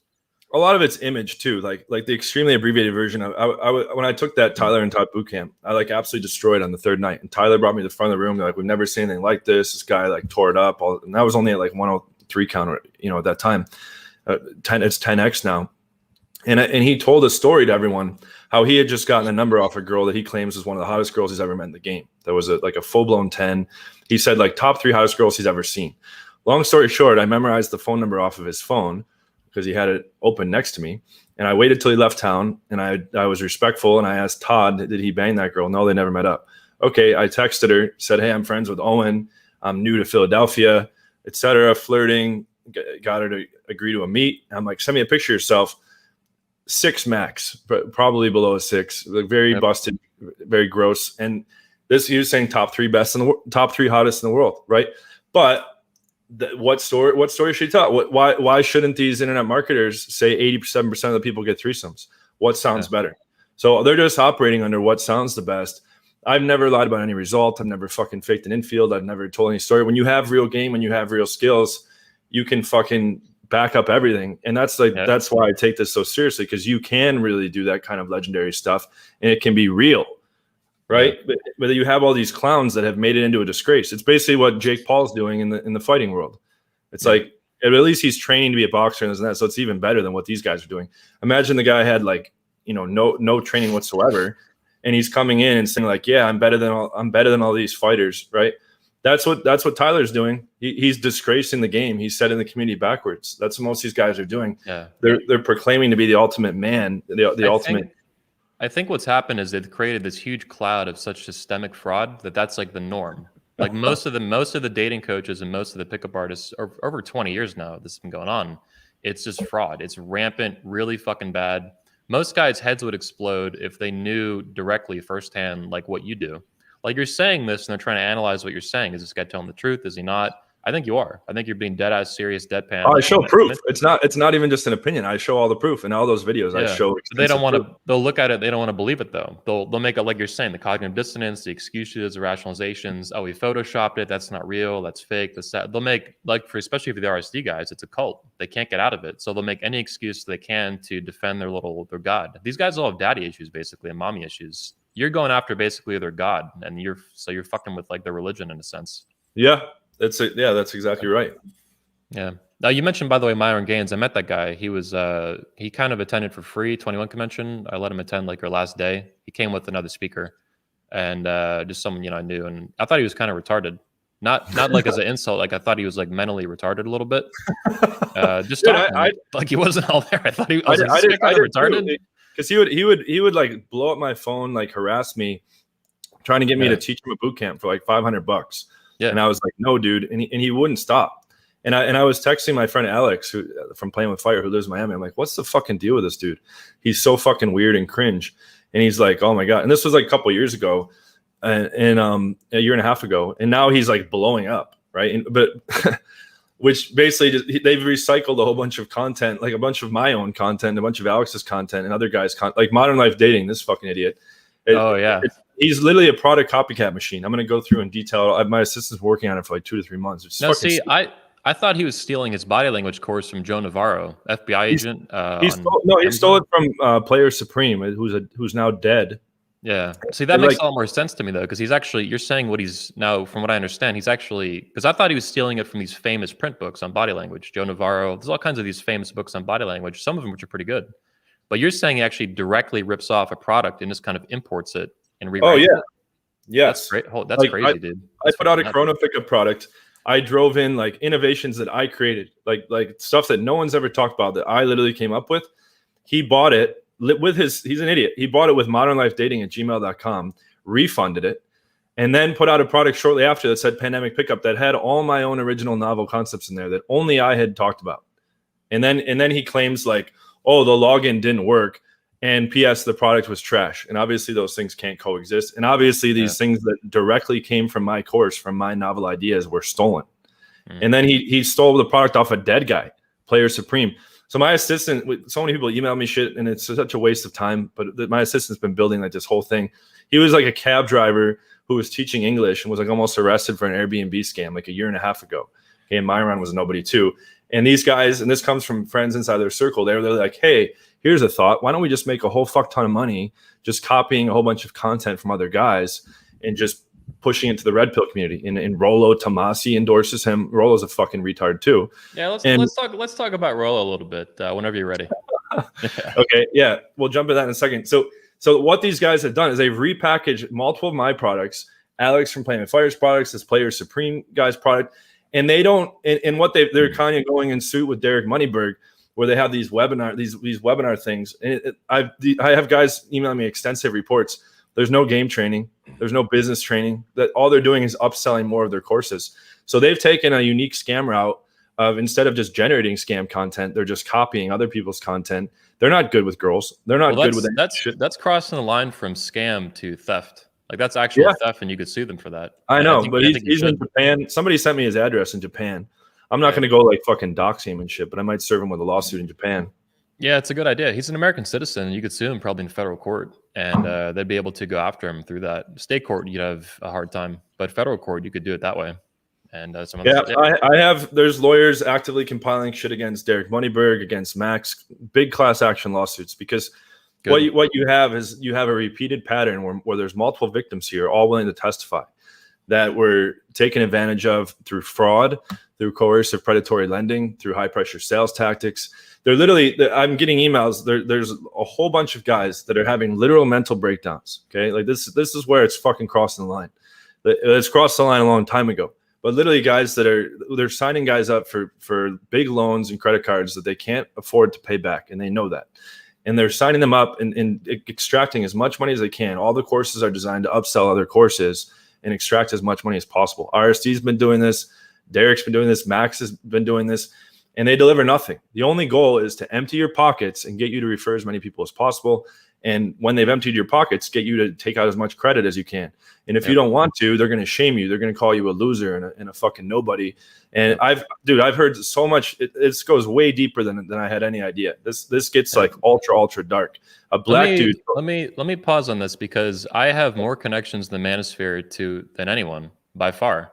I don't have 10,000 women on my phone. I have a couple thousand.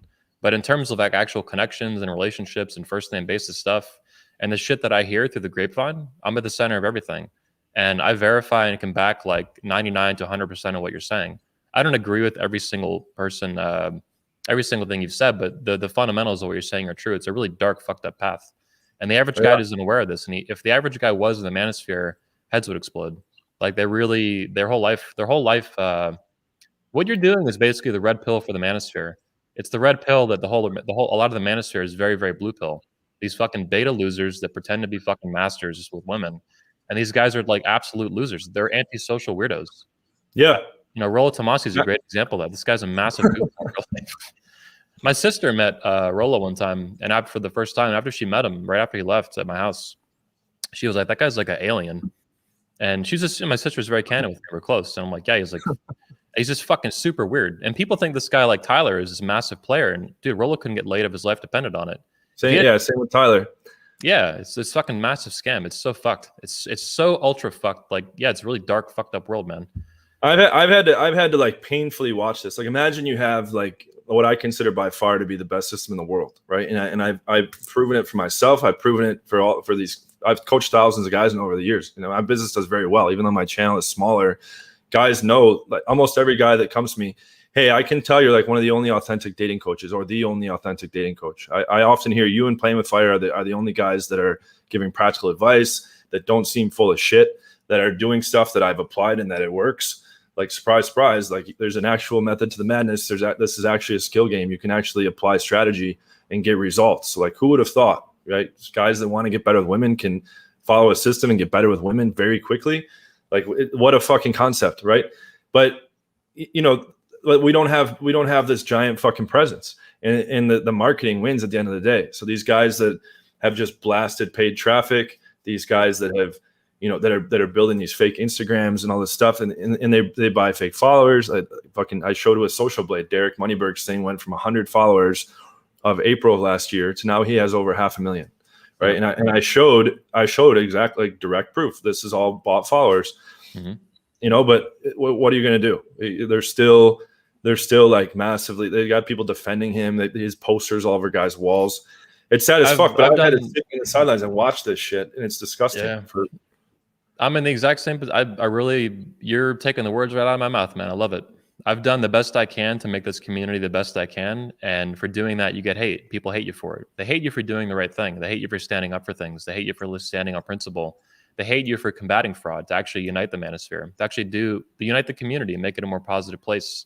There will always be fraud in any industry. Like, it's not possible to have 0%. There's no fucking way.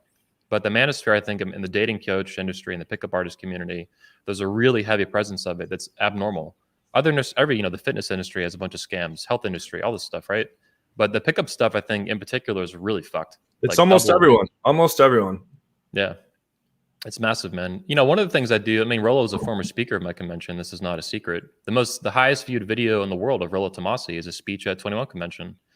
And I can't vet everyone who speaks in my convention to the T. That's not possible. Yeah, I just have to take chances sometimes, right? These guys have a reputation. They're known. I'm like, all right, here's a stage.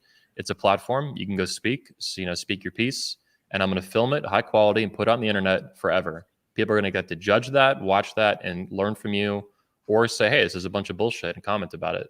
So in my vision too, for 21 convention, I love my speakers, the vast majority of them, but there's a few bad apples. And I think that the videos and the speeches are a good way to illustrate. It's like a window to their soul, right? What are the old sayings, like, the picture is the window to the soul. I think video is that times 10. So it really shows long term as the time goes on and the bullshit comes out. People like you calling these guys out, they can go back to these speeches, not just little podcast videos in some basement, right? But real speeches in public. Like, what is this guy actually saying? Who is this man? How does he behave in front of a camera? How does he behave in front of a live audience? It's not quite as good as like in-field stuff, obviously, but it's a window to who they are. And over time, my hope is that the frauds get found out and they get called out. I can't do all of it, neither can you, but you're doing good work, man. Yeah, and what's cool is like, you know, I'm in with those guys, Spencer Cornelia and CoffeeZilla, and they're starting to pick some of this up too. They're blasting Derek and Julian. You know, they just put up a whole thing showing how like Julian's doing massive scamming. They're putting stuff up about Max and Derek. So even like the more mainstream guys are starting to push this stuff out too. You know, and on that note, with the convention, we can talk offline, but I'd love to be a speaker at the next one if you have availability. I definitely have availability, and you can definitely be a speaker. Welcome to the club. Cool. Yeah, we talked about it a couple years ago, I think, briefly. I think your account ended up getting banned or something on Facebook, but I'm all about it. I've been doing it. It's the 15-year anniversary this year, and you're more than welcome to come speak.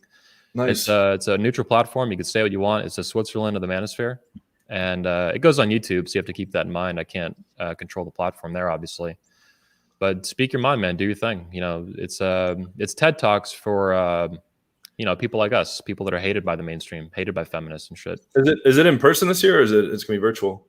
Oh, always in person. I hate virtual shit's super gay. I hate all the virtual conference crap. It's for scam artists. I hate it. I have to know that with coronavirus and all that shit. But we just did it a few months ago in Florida. Yeah, I don't give a fuck, dude. No mask free, raw dogging that shit, dude. It was awesome. Yeah, we had over 100 guys show up even during the pandemic. I think we would have had a lot more guys. We've had more before, but you know, the pandemic, flights and shit. Overseas, we lost all of our overseas attendees. None of them could come in. We lost speakers who were supposed to be there because they couldn't fly. The fucking flights were, you know, they weren't even going. Yeah. But Florida our governor in Florida is savage as fuck. He has no tolerance for this COVID crap. And you guys are one of the most open states. I know a lot of advanced friends in the states that moved to Miami just to keep shit moving. Dude, we didn't just do one convention. We did 3 conventions at the same time. We did 21 convention for men. We did 21 convention patriarchs for the fathers, and we did 22 convention for women to make women great again, which I don't know if you saw that last year. That was hysterical. I did a whole campaign, dude. I did a whole campaign to make women great again, and it reached like 150 million people all over the news. Wow. You know, Good Morning Britain, Piers Morgan, New York Times, New York Post, Blaze TV, all these fucking TV shows are coming after us, all these YouTube bloggers and shit. It was awesome. Make women great again in 2020. Can you imagine, like, during the political election cycle and shit? People just went nuts, you know, make women great again, but I'm all about it. I think women today are all fucked up. You know, the grandmas are better. So I'm trying to get them back into shape. It's a tough battle, you know, bunch of hoes. I didn't realize we were so much in line, and I didn't start lighting into the red pill guys until recently, because I'm starting to grow in exposure, and guys are emailing me like, you know, it's the same problem that's in the pickup world. A lot of these red pill guys have gone so far down that rabbit hole. They don't know any skills with women. All they're just going to these dark places where they're resenting women and some of the best guys in the red pill, it is like the pickup community. There are some good guys, but a lot of them are not, especially the guys who are public. Like, a lot of them are frauds. Rollo's a really good example of that. Some of the best guys, though, are the guys who are not public. They just write occasionally. They don't write much. They're not constantly keyword jockeying shit. They're kind of like guys like you, but they have regular jobs. So they're not like a public presence, you know? But no, I like Bulldog Mindset. Are you a fan of his? He's one of my speakers. Yeah, he's a great dude. I was on a stream with him just like the other night, 2 nights ago. Yeah, his speech is about to come out for 21 convention. Nice. Yeah, I was on his channel on Tuesday as well. Yeah, he's an awesome dude. He's a very level-headed, rational dude. I think he's got a lot of respect for the community. I think he's sincere, and I think he does. There's some guys who talk about like uniting the manosphere and this and that, but a lot of them are just massive frauds, and they don't mean that. Well, I'm getting all fucking bright. What the fuck's going on? What was your stuff that you wanted to say about Rollo besides the alien thing from your sister? I just wanted to ask you, like, a lot of the guys watching, I don't know how many, but some of them still, you know, they read Rollo, they watch Rollo stuff. I don't know how many. Some of them. He's one of the co-founders of the show before he resigned in disgrace from the company we had about a year and a half ago. Yeah, he's a total scumbag. I've done a lot of videos on this and stuff. I saw your memes and all that stuff you sent me. Can you give me like the summary? I'm curious to see like your take on things. Like what's the summary of like the scummy like fraud things that he's done? Yeah, so there's a lot. I went into it on the stream with Bulldog actually the other night. We were kind of going into some of this, and not that he took sides. He was just kind of like, you know, observing and asking questions. I'll put links in this video too to some of these videos. They're on our channel. They're up. They're available. I'll put it in the cards. I'd say the worst thing that Rollo's done by far, it's way worse than anyone else. Rollo's a much bigger fraud than Tyler, than all these guys. You know, even the worst guys you mentioned. Yeah, Rollo's fucking massive fraud. So Rollo Tomasi in 2018 doxed over 50 men to the New York Times. A feminist reporter at the New York Times named Nellie Bowles. He doxed over 50 men in real life to a feminist reporter at the New York Times at the end of 21 convention. It was insane. This was extremely fucked up. What was the reason? He's really jealous of guys like Roosh and Jordan Peterson. And I think he saw the opportunity to kind of burn all these guys and cause a scene, cause like a big, fucking show. I think he was hoping she would show up with like a cameraman or a body cam or something and just plaster these guys on the front page of the New York Times, which would fuck up their lives. Male supremacist Nazi, hates women, blah, blah, blah. Dude, the guys who attend our convention, a lot of them, some of them are salt of the earth guys. They're young guys and they're out of college, engineers, whatever. Some of them are attorneys, though, surgeons, doctors, active military, retired law enforcement. These guys can't be on the front page of the Washington Post or the New York Times being called and slandered a male supremacist Nazi or some shit. Rollo's fully aware of this, obviously. He's a guy who pretends to advocate for men. And he just wanted to burn all these guys, I think. He didn't give a fuck. Super reckless, super retarded. And then he covered it up and lied about it. He tried to blame Ivan Throne, one of our speakers. He tried to blame George Bruno, one of our speakers. He tried to blame shift and cover this shit up for 8 months before we fucking nailed his ass with fucking evidence and shit. And then he just fucking dodged it and snaked it then. He's like, people ask him about it. He won't even fucking answer the question. So that to me is by far the worst thing ever. All the shit that these guys have done, scamming and screwing each other out of money, all kinds of fights. RSD has had their own internal fights, obviously, and shit like that. All that is pretty serious, but none of them that I know of have actually doxed, maliciously, recklessly doxed over 50 men. That's crazy.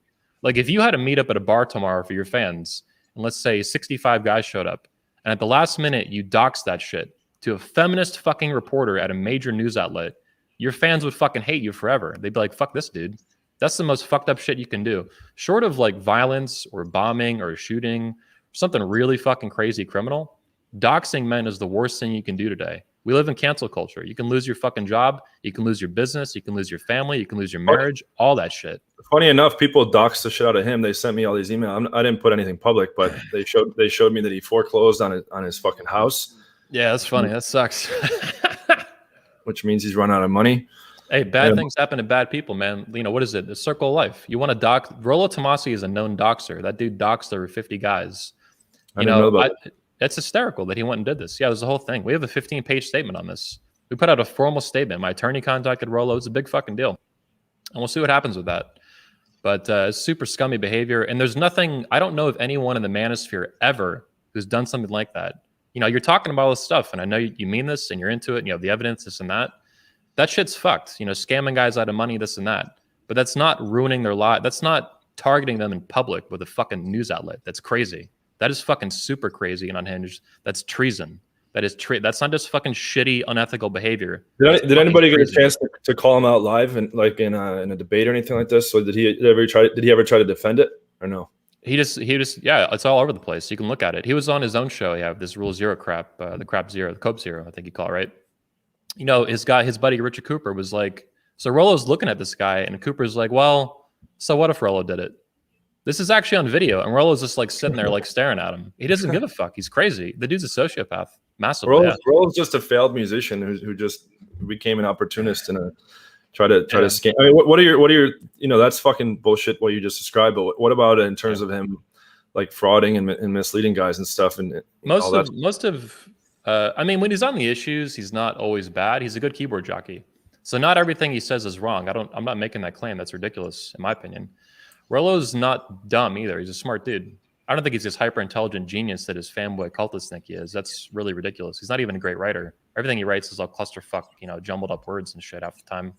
But he's good, for example, at attacking feminism, criticizing, this and that, the shit that women do. But it's all keyboard jockey stuff. Let me say this. Anytime he gets off the issues, anytime he's not focusing on, women and hypergamy or whatever, right? All this fucking shit, feminism. The minute he goes into his personal life, it's all a lie. Everything is not only a lie, it's the opposite. It's the inversion. For example, he says constantly, like, I'm not in it for the money. I'm not in it for the money. I'm not in it for the money. Dude, 80% of his income or more has been coming from the rational male for like years now. He's definitely in it for the money. He's in it for the money more than anyone else. He's a money fucking grabbing scumbag. He's more money hungry than anyone I've ever seen, ever. And I've worked with hundreds of speakers. So this LARP, like he pretends to be this like red pill Santa Claus when the opposite is true. He's a super greedy guy who will dox and burn men to make an extra buck and get another book sale by hitting, mainstream media, like a news cycle kind of thing. So that's just one example. He's just a massive fraud with that shit, massive liar. He constantly goes on, he harps on this, right? Oh, I'm this nice guy, I'm red pill Santa Claus, I'm not in it for the money. He works 60 hours a week on the Rational Mail, and most of his income has been coming from this for years, by far. So it's a fucking lie. That's just one example. Him being a rock star in his 20s, all this bullshit, that's a massive lie. I think he hasn't fucked that many women. He wasn't good back then. I think he did get laid a little bit, but it was mostly kind of like, fool stuff, just like randomly bumping into these chicks, or just kind of having that status, doing some gig at some random bar. He's never been good with women. These dudes who think he's like a god, like Tyler stuff, it's totally fucked. He sucks with women. He lacks basic social skills. That's how fucked up this guy is. Tyler does too. Yeah, it was really sad at seeing it in person. And I know a lot of guys that hang around him and stuff. He just creeps the girls out massively. Like, exactly. He comes up and he's like, hey, like, he's like, yeah, how you guys doing? Yeah. Like, he's like, oh, yeah. I don't drink. I just drink green juice. And the chicks are like, we need to get the fuck out of here. Exactly. And all the fanboys are like in awe. And it's so, because most of the stories that these fanboys hear are full fabrications. Like what you said about how like the guys saw him go home alone, and then he made up a story how he pulled a girl. I saw that multiple times. And I heard this from instructors that worked with him. This isn't like random hearsay. This is guys who actually work with him. Even his video editor. I put out a thing. His video editor is like his quote unquote game. There's nothing special at all. And it, that was probably a hell of a job watching all this nonsense for hours and having to edit it. But it's gotten more and more extreme. He's like feeding his own image, like the whole Tyler Durden character that he created from Fight Club. It's really true. It's this massive delusion, and I think he believes it himself. It's this whole alter reality that doesn't exist, but all the fans think it exists, and that's like enough. I think like his whole character is like to feed his like big beta like traits and his lack of success. And he can just become like, it's this megalomania in this closed kind of microcosm with these fanboys worshiping him. So he's created he's made himself to be like a Jesus Christ character, but it has no bearing to reality whatsoever. But his Rollo's very similar. He has a Jesus complex. He's a Messiah. He saves lives, which is really it's really just fostering codependency in these guys who are already wounded, the walking wounded. They get burnt out. They get burnt and wounded by BPD chicks and just different women, right? They're really bitter. They are fucked up. They do need help. Rollo offers them a lifeline, but it's just a lifeline to a new hellscape, a new level of hell. And then they get sucked into this codependency cycle that never ends. And even there's some of his fans that actually looked at the evidence of the doxing, like I was talking about, and they flat out told me like, yeah, I believe it, but I don't care. They still I'm like, this dude is a fucking extremely unethical doxer of men that he pretends to want to help, and you don't care. That's the kind of not all of his fans are like that. A lot of them are very like distant. They don't follow him that closely. But there's a core like 20-30% that are really fucked up. They will follow him to the end of the earth. He can do literally anything. He can murder somebody. They're not going to care. No matter what he does. Yeah, exactly. Yeah, the Jesus complex and the Messiah shit. Tyler's gotten to the point where like he's telling guys that he's up all night having sex and that he wakes up to like a whole bunch of texts from like girls just begging to get fucked, right? And I know guys are hanging out with him. He goes to bed early, like he's like fucking taking care of his kids.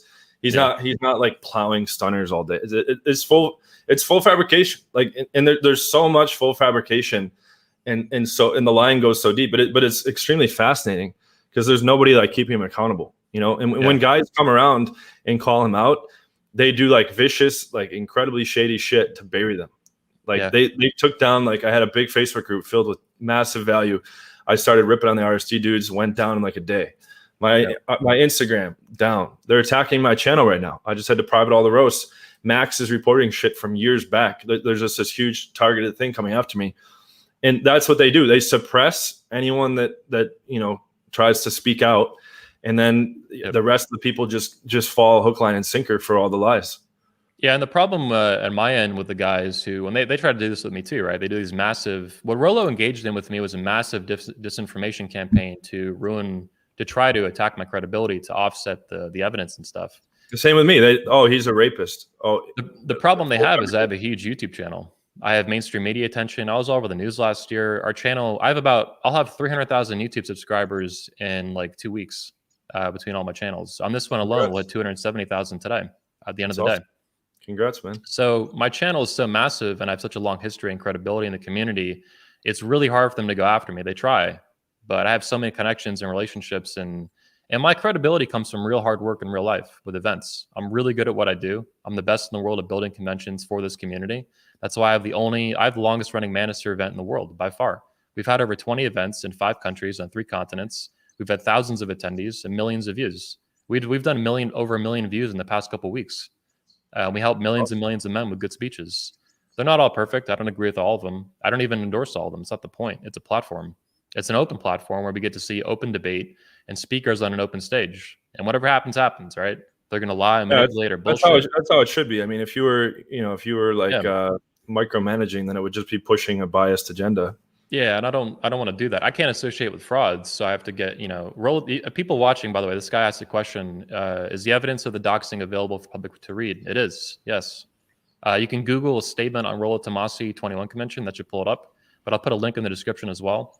The real evidence is a 15-page professional statement we put out on this issue. When did this happen? October 2018 was the doxing. October 14th, I think, 2018. That's my birthday, Sunday. October Nice. 14th. Dude, it's made to be, man. I'm coming on here with a 1321 lay count on the 21 convention with a reverse of your name, and Rollo's doxing on my birthday. Yep. Still can't believe in God even with all that. Now, the 2 main videos, I know you had a lot of videos. This went private because people are reporting them. They're trying to basically manipulate the system to silence you. They're trying to censor you. Of course. And I was confused because I was sharing your videos, and then like 20 minutes later they went private. I'm like, what the fuck's going on? But you're going to put them back up, edit them a little bit. That's cool. I've got an assistant. Any fucking, gray area shit. We gotta stay PC. Is cutting those pieces out of the video, and they'll be back up. So they won't have quite as much bite as they originally did, but the message will still be there. Well, so the 2 ones I saw, though, that I actually watched, I think almost all of them, was the one I watched one on, you did one on Rollo, but then also on Myron Gaines and then MLD. So talking a little bit more about MLD, I know who he is. He actually used to be on the show way back in the day. I made that monster. I gave him an opportunity to come on here, not knowing much about him. So I'm the Frankenstein doctor of that, whatever. But talk to me about MLD. What is your, you're saying that he stole your products. Like, what else does this guy do that's screwy? Does he actually bang any women? Does he bang trans? No. Does he bang chicks with dicks? Yeah, he saw the one thing there. Well, there's a lot of stuff that people have sent me that's pretty solid evidence for him being allegedly at least bisexual, if not full blown gay. That's of course alleged, and who knows? But there's a lot of evidence for that. But what this guy has done, okay, he was a loser driving a cab, teaching English, running an Airbnb scam, not that long ago, like a year and a half, 2 years ago. Okay, and then he decided, like, his close friends, like one of his best friends, just like blew him up, like with massive screenshots. Like they had like a big falling out, and there's like screenshots of him saying he knows he's stealing stuff from people, he doesn't care, he's just doing it to make money, et cetera, et cetera. So what he's done is he's taken a bunch of good content from various people and repackaged it into his own products. And then he's just put out tons of content, right? And a lot of it's just like nonsense, just like, just a lot of talk about nothing, or like hammering home the same. I know the one that I knew he was stealing stuff. That's what I suspected. Oh, my video froze. Give me a second. I'll fix this. Hang on, man. Okay. It's a little link issue. 1 second. Commercial break, people. Ding, ding, ding, ding. Almost. Oh, come on. The fuck? Nope, that's wrong. I'm gonna keep talking about him. Yeah, go ahead. I'll fix this. So yeah, that's the biggest issue I have with him is that he's fucking ripping off my shit personally and other people's shit and repackaging it as if he's some fucking master. Okay, he's not good with girls. Neither is Myron Gaines. These guys are just little fucking weasels coming in, and they were big fanboys too.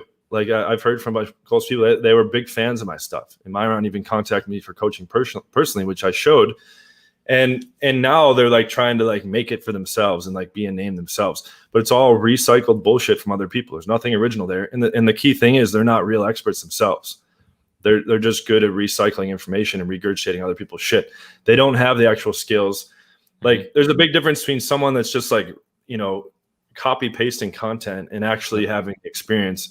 They can't answer quite, advanced questions about game. They can't perform.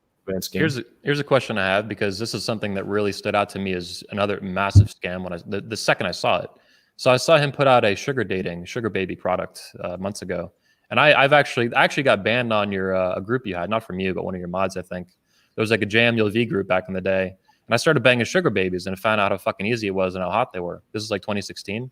And I started writing about that and they like instant banned me. They're like, dude, don't talk about that. It's a gold mine. And back then it was. These fucking hot ass chicks would fuck you like so easy off the sugar dating sites. But it's kind of, there's like a process to it. And I knew the minute this little faggot put out a product on I'm like, there's no fucking way this guy's ever banged a sugar baby. I had a system for it. And let me clear the air here. I don't know how many people are still watching. How many people are live still? Almost 200. Okay, awesome. Okay, so here's what happened. So I was collaborating with this dude, Sonny Arvado. I'm sure you know who he is, the bodybuilder guy. I haven't heard of him. He had a pretty small following, but he was a pretty good dude, and he actually had a pretty good game. And I'm not going to really shit talk him. We had our differences, and it was like towards the tail end of like, you know, my massive alcoholism, which got bad towards the end, and we had a falling out, you know, so whatever. But he basically, like, we took some low things. Like, I don't know for sure if he was using steroids. He was pretty fucking massive, but I just put out this thing that this motherfucker is using steroids. Because I thought he was, but I don't know if that was actually true. But he retaliated and said, oh, well, he's banged a couple of girls off seeking arrangement, right? And so this other dude, this Red Sky PU, is fucking like high school drama. This Red Sky guy, he went through my Instagram. I was showing like, I put like 200 or 300 girls in a row, like showing proof of all these hot girl closes, right? And one of the girls had been from Seeking Arrangement. And he like found her profile on Seeking Arrangement. And he said, here's this girl on his Instagram that has a Seeking Arrangement profile. But I have a whole system where I wasn't paying any of the girls. It's just like stripper game. Any girls that are pressing for money, you just screen them out. But you can like, it's just a hot girl lead source, just as you said yourself. Exactly. But this Red Sky guy said, this was the logic. Listen to how dumb this is. I don't know if you even heard about this because Krauser took it to the next level. Krauser PUA. This Red Sky guy said, if this girl here on his Instagram is a girl that has a seeking arrangement profile, that means that he paid that girl, which I didn't. And Sonny knows that I didn't pay the girl. And therefore, his entire lay count is hookers. That's the next logical jump. So yeah, do the math on that. And I have like massive infield. I've been showing more proof than anyone for the longest time. I've been reporting the lay count on the forums. Anyone that knows me knows I'm obsessive about it, you know, to my detriment, whatever. But I know the number exactly. Like, and I'm also in all these groups of advanced friends, and I send them like a picture of each girl with the details, usually with every close. I've been doing that for like 10 years. And then Krauser came and he said, oh, J-Malv is a massive fraud that only bangs hookers because of what this Red Sky guy said, which is because of what Sonny said, which came out of just like some differences. So like literally the only like evidence is that a girl that was on my Instagram happened to have a seeking arrangement profile, which means nothing. And Sonny knows for a fact I was not paying any of those girls. I don't fucking bang hookers. I can speak directly just in Orlando, which is the sugar baby capital of the world, as I understand it. I think because all the colleges, we have so many and they're so huge, especially UCF, my old college.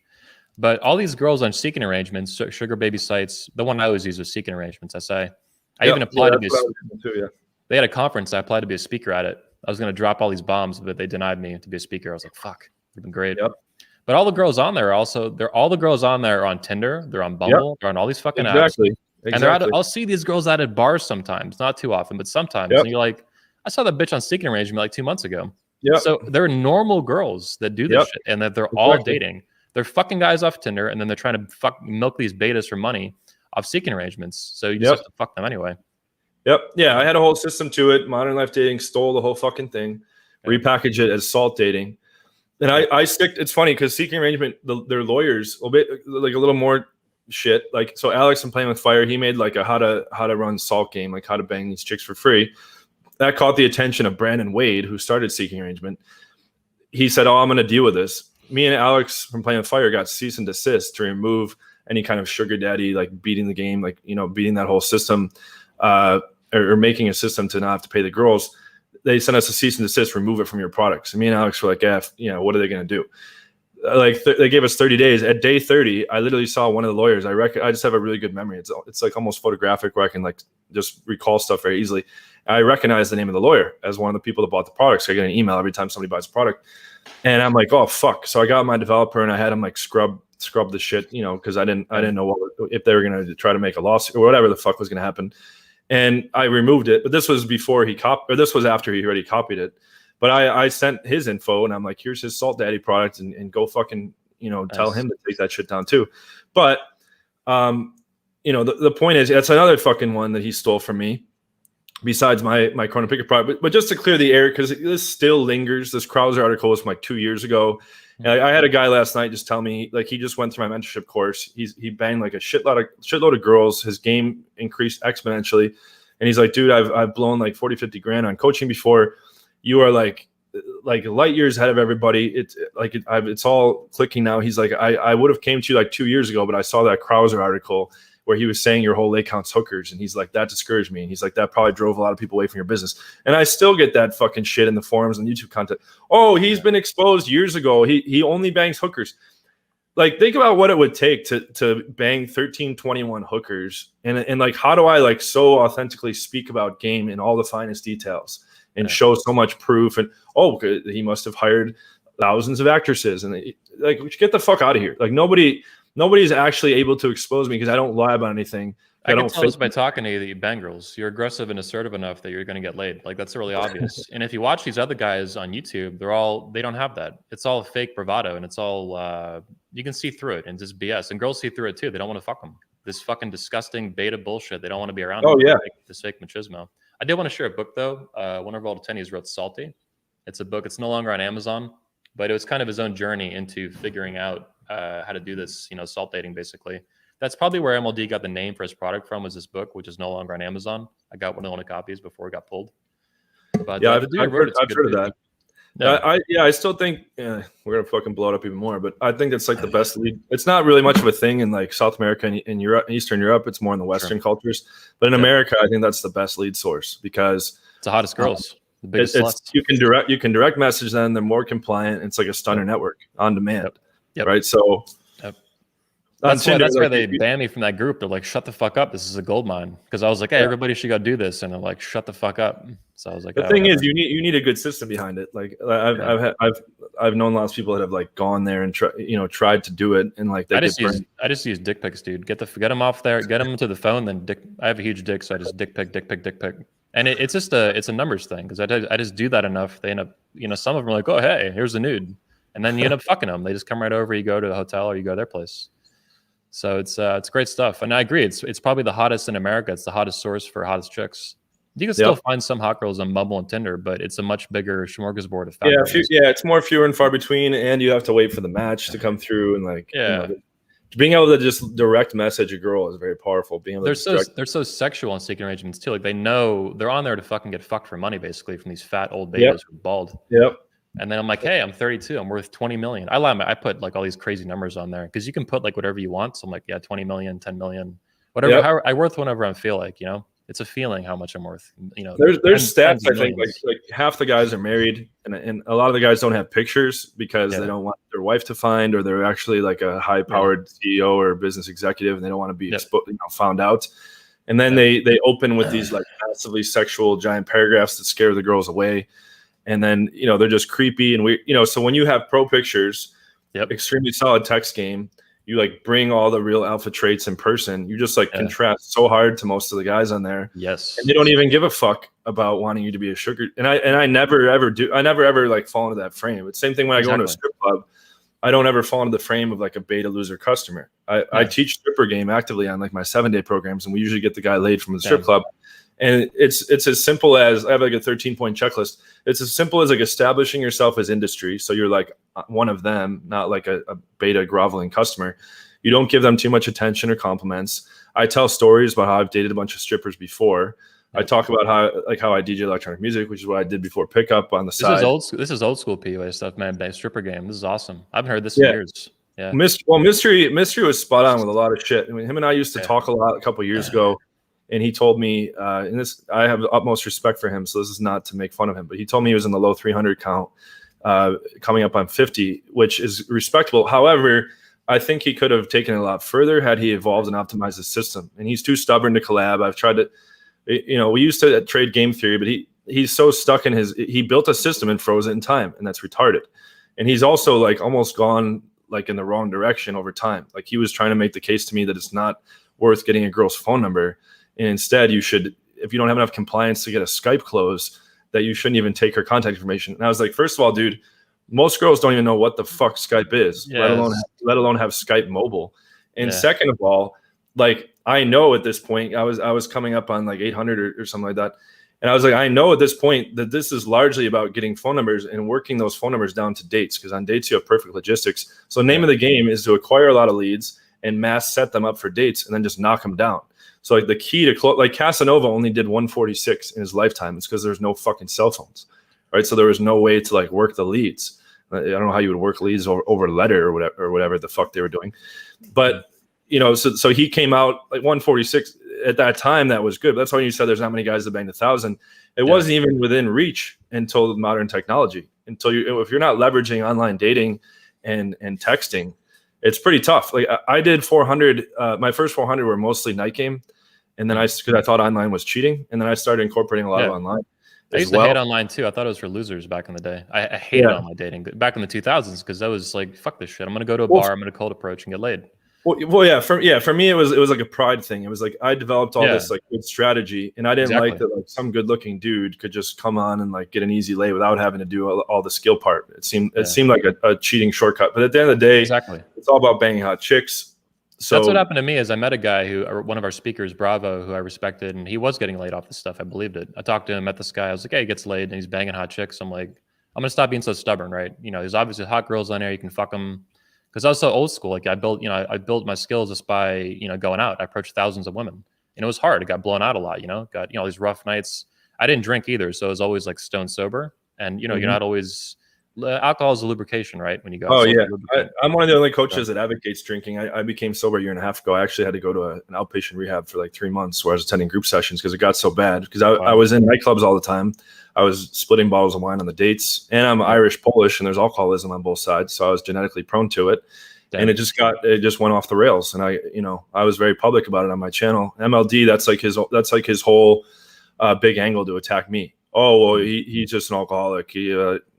I have like a thread where I was like, tell me your lay count. And he's like, only if you tell me how long you went to rehab. I'm like, okay, like man to man, I'm holding you to your word at 3 months. Tell me your lay count.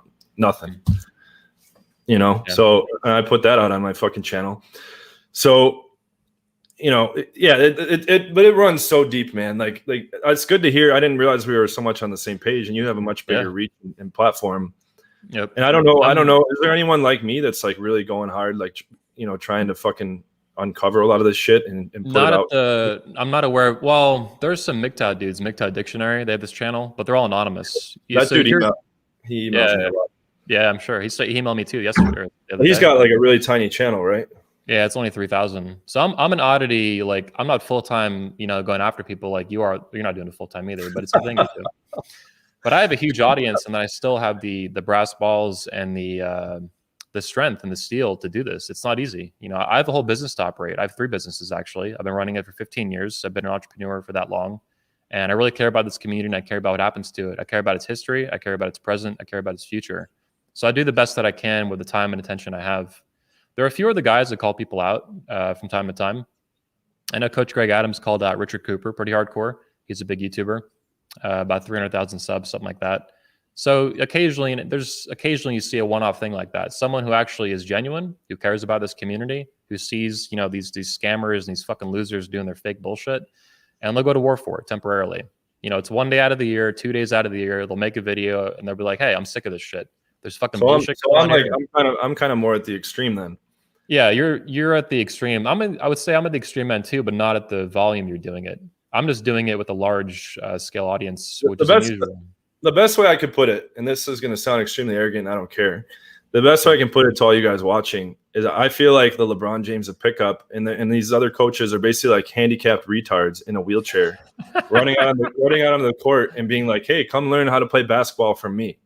That have never like been in a championship, that don't know like the first thing about real basketball, but then like have high powered marketing behind them, right? And have a lot of fake stories and have a lot of like, you know, charisma. You know, who the fuck? Since when does having charisma give you like clout in a skill game, right? Like you could have a lot of charisma as a poker player and not win any money.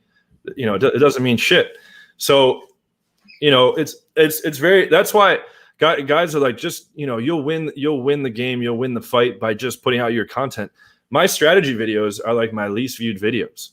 And I'm not doing these attacks for exposure by any means, but I take great offense. Like imagine you devoted like your whole life, like for better or worse. Like I had I've got a double bachelor's in computer science and philosophy. I've got a double master's in human computer interaction and philosophy of cognitive science. And I was either going to be a patent attorney or do a PhD in cognitive science or philosophy of mind, and either be a cognitive science researcher or a philosophy of mind professor. And I worked on nuclear missile defense, nuclear, biological, and chemical missile defense for Lockheed Martin for 5 years, and then for IBM and Hewlett Packard and Sony before I went full time into this. But I'm a very like intellectually gifted, and I've read a lot of books about intelligence. It's almost all genetic, so I don't take personal credit. It wasn't hard work that made me intelligent. It was genetic luck of the draw to be good at hyper-analyzing things and optimizing systems. But when you really like spend most of your time like optimizing this, I'm like always thinking about game, always trying to innovate it, always trying to push it forward. And you have these guys come in, like try to look at it from my point of view, everybody watching. You have these guys come in that make it a full-on mockery, right? That disgracing the game. When it's at one side, you have internet marketers that are content farming out to India, right? Imagine this game that you love, that you know that you have a real system for that works really, really, really good, and you've helped a lot of these guys, and they're content farming out to India, meaning that it has no relevance whatsoever to. And then guys are mass purchasing this, and I'm talking to guys that bought Tau Beta. Hey, I've been using the Tau Beta system for 5 years. Oh, really, man? How many girls have you been with? Oh, I got one girl during that time. Okay, that was probably luck, dude. By the way, that's a scam system. Oh, that makes a lot of sense. They're basically having these nerdy Indian dudes. God bless them. I hope they make money and their country gets better. But these nerdy Indian dudes ghostwriting stuff from across the world, and it's just gibberish. It's just complete BS. Like not a little bit wrong, not kind of a little bit unethical. It's like just massive fraud. Well, yeah, exactly. But the thing is, and this was like the startling realization I had once I realized how big these internet marketers have a presence and these scam artists have a presence. The purchase decision is made before they even see the content or before they even get to try the content to see if it works. And guess what? Content that doesn't work leaves a big void to buy more content. Yeah, right. That's right. Like most of the guys come through my program. We have like our call at the end of the program. They're like, yeah, I can't almost every time. I have more girls I know what to do with. This is fucking crazy. This is like, it's usually like getting in the way of other things in their life. They're like, I'm missing work. I'm missing, jujitsu. Like, what do I do? I'm like, you need to set some boundaries, but they go fully to the other side and they're like, this is the best feeling ever. And with, then they're not a client anymore. Right. Like I fixed it and they're not going to be a client anymore for anyone. So like, that's not good for business, but I'm not even fucking doing it for business. I can't really optimize my system very much further anymore, but I can optimize other guys' systems. And I get a lot of, satisfaction because I came from that place. I came from being the shyest guy out of like 700 kids. I had massive social anxiety, massive panic attacks. There was periods of my life where I couldn't even leave the house. Yeah. I grew up this way too, man. You said you too? Oh, really? I didn't know that. Yeah, I didn't join the manosphere. I didn't join the pickup community to become a business owner, to become an entrepreneur, to become a conference organizer, all this bullshit. I was 17 years old and I asked this really hot girl to go to a dance. My friend hooked it up basically. And she said, yeah. And I was freaking out, 17 years old, super nervous, had zero success with women at that point, virgin. And I was just like, holy fuck, what do I do? What do I do? I went to Google. I typed like how to club dance or something. And it pulled up Ross Jeffries and fastseduction.com, all fast seduction. And that was how I got into it. And I was like, wow, I found this information. And I knew some of it, I was like, all right, some of this doesn't make sense. Some of it's probably wrong, but some of it's probably right. And if I sift and sort through this pickup community thing, I'm going to find ideas and I can apply them in real life. And if some of them work, I can like keep doing that and get better and better. It dawned on me that I could improve this whole area of my life fundamentally, like actually solve problems and get better, get a girlfriend, get laid, get makeouts, get phone numbers, all this stuff, which at 17 was massive for me. That's why I joined this community. That's why I care about it. I grew up in it. I call myself a son of the manosphere. I found this community so young, at such a young age, that it's become the dominant part of my life in a really positive and healthy way, even though a lot of it's a toxic shithole. And I do my best to lead it and to make it better and to keep driving it forward. And I piss a lot of people off doing that. That's part of the game. I lose money when I attack people in some ways. Yeah, so you make a lot of enemies. I actually like, you and I haven't never really talked much before. I actually really like you a lot. I'm just saying that because I'm on your show, but I had heard a lot of like bad stuff, but it's the same shit that goes around about me. Yep. It's not really who I am. People don't like what we're doing. And so they just spread a whole bunch of lies. Like my name's been trashed across the community. Between the arrest setup, between the myths about raping people, the myths about threatening Owen's kids, it's all fabricated. It's fabricated just like their claims in game. But then guys are like, oh, that guy's the fucking enemy. That guy's like the Antichrist. You're the villain for doing the right thing. That's what the price of doing the right thing is. You're the villain. That's, at least in today's world, that's how that operates. We live in a culture that prioritizes all this fucking fraudulent BS. You know, there's a reason it's me and you didn't create this entire culture that facilitates and enables this to happen, right? This is just how shit works. It's particularly bad in the manosphere. I think it's just like seriously worse in other industries where it's also a serious problem, right? And yet, you know, those communities have to sort their own shit out. But in the manosphere, it's been really bad. And you just got to do the best you can with it, make it better, you know? And that takes balls. That takes fucking, you have to put money down on the line. Kick and Roll Tomasi, I put this on the stream of the night on Tony Bruno's channel. Kicking Roll Tomasi out of my company after I found hard evidence of him being this massive doxing fraud. It cost me a lot of money, a lot, like an ungodly amount of money. And I was happy to do it. You know, it sucked. It was painful. I didn't enjoy it, but I did what I had to do. I made the right call. I'm bigger and stronger than I've ever been now because of it. And I got this parasite out of my life and in many ways out of the manosphere. I fucked up his whole life doing that. Outing him as a fraud, doing these memes and showing the evidence, this 15-page document and the video and all this other stuff. It really fucking ruined his life. And I'm happy it did. That's what he deserved, morally. You know, the fraud and stuff is all this hard stuff. You got to call people out. If you see fraud, don't say fraud. You are fraud. That's how I view it. That's a Guys come in. Oh, he's saying all this stuff about being a man and being alpha and all this stuff. But a real man wouldn't call people out. And I said, actually, that's exactly what a real man would do. That's right. You have all these beta males trying to police what alpha behavior is. So it's really ridiculous. Yeah. Yes. That's not alpha. Why are you picking fights? The simp thing. But it's completely like, I'm a big Nietzsche fan. And he talks about in the book Beyond Good and Evil how Christianity inverted like what is built on like power and autonomy and strength and made those into like demonized things and bad things. And then they embraced being like meek and weak and poor in spirit. Right. And like things like the story with the doubting Thomas, they're like, if you want like this character Thomas that wanted like real proof of Jesus existing, he's like, all right, here's your proof, but now I'm punishing you. And the whole moral is you should never want proof. If you do, the Lord will punish you. So like, that's perfect because there is no proof. So all the Christians run around, they're like, oh, you want us to show proof of something that makes zero sense and contradicts all scientific claims? Oh, well, it's better to not have the proof. And all these guys are like, it's better to not have the results. I have the knowledge, man. I'm red pill, bro. They just want a LARP red pill. Now, there are some guys who really do want to get better, but a lot of guys, they just want, that's why the marketers are so successful at scamming them. They just want they have pain, they have emotion, and they want to change that emotion. So like you said, the sale is made before they even get the content, right? Before they even do anything. They're sold just on these pain buttons. That's what they push. This button, push. And which is a marketing game, which to be clear, has nothing to do with fixing the problem or helping you or anything. It's a marketing game. They're good at harping on your pain and getting you to want to relieve that pain with your money or by being a fan. And they want to keep you in pain and temporarily alleviate it, kind of like, you know, the health industry with pills and shit. You have a problem. We're not going to fix it. We're going to treat the symptom. So you still have the pain. It's going to come back, especially when you stop taking our shit. It's the same thing with pickup and stuff. It's fucking a huge scam. It sucks, man. Because there's real answers out there too. There are guys doing real shit, you know. I've done an incredible job, I think, bringing together great speakers over 15 years, and I take a lot of heat for it. People hate me for it in some ways. They make up all these reasons, endless reasons. What was if you could be, I'm curious why you never asked me. I'm sure you had a bad image of me in the past as well. Not really. I didn't know about you till 2016. A friend of mine who's a big fan of yours, he probably met you at your speech in Orlando. I moved back to Orlando in 2016, so I think I missed you. Maybe you came earlier in the year. But I got there early in the year, but I didn't start like hanging out with the guys again until later in the year. Do you know that guy Xavier? He was like one of the he's one of my best friends. Awesome dude. Oh, I didn't know that. Yeah, he loves you. He thinks you're awesome, man. He's the reason was that the guy you were talking about? Yeah. I was gonna keep his name off the show, but whatever. Yeah, I don't think he cares. He's a great dude. He's banged a lot of chicks.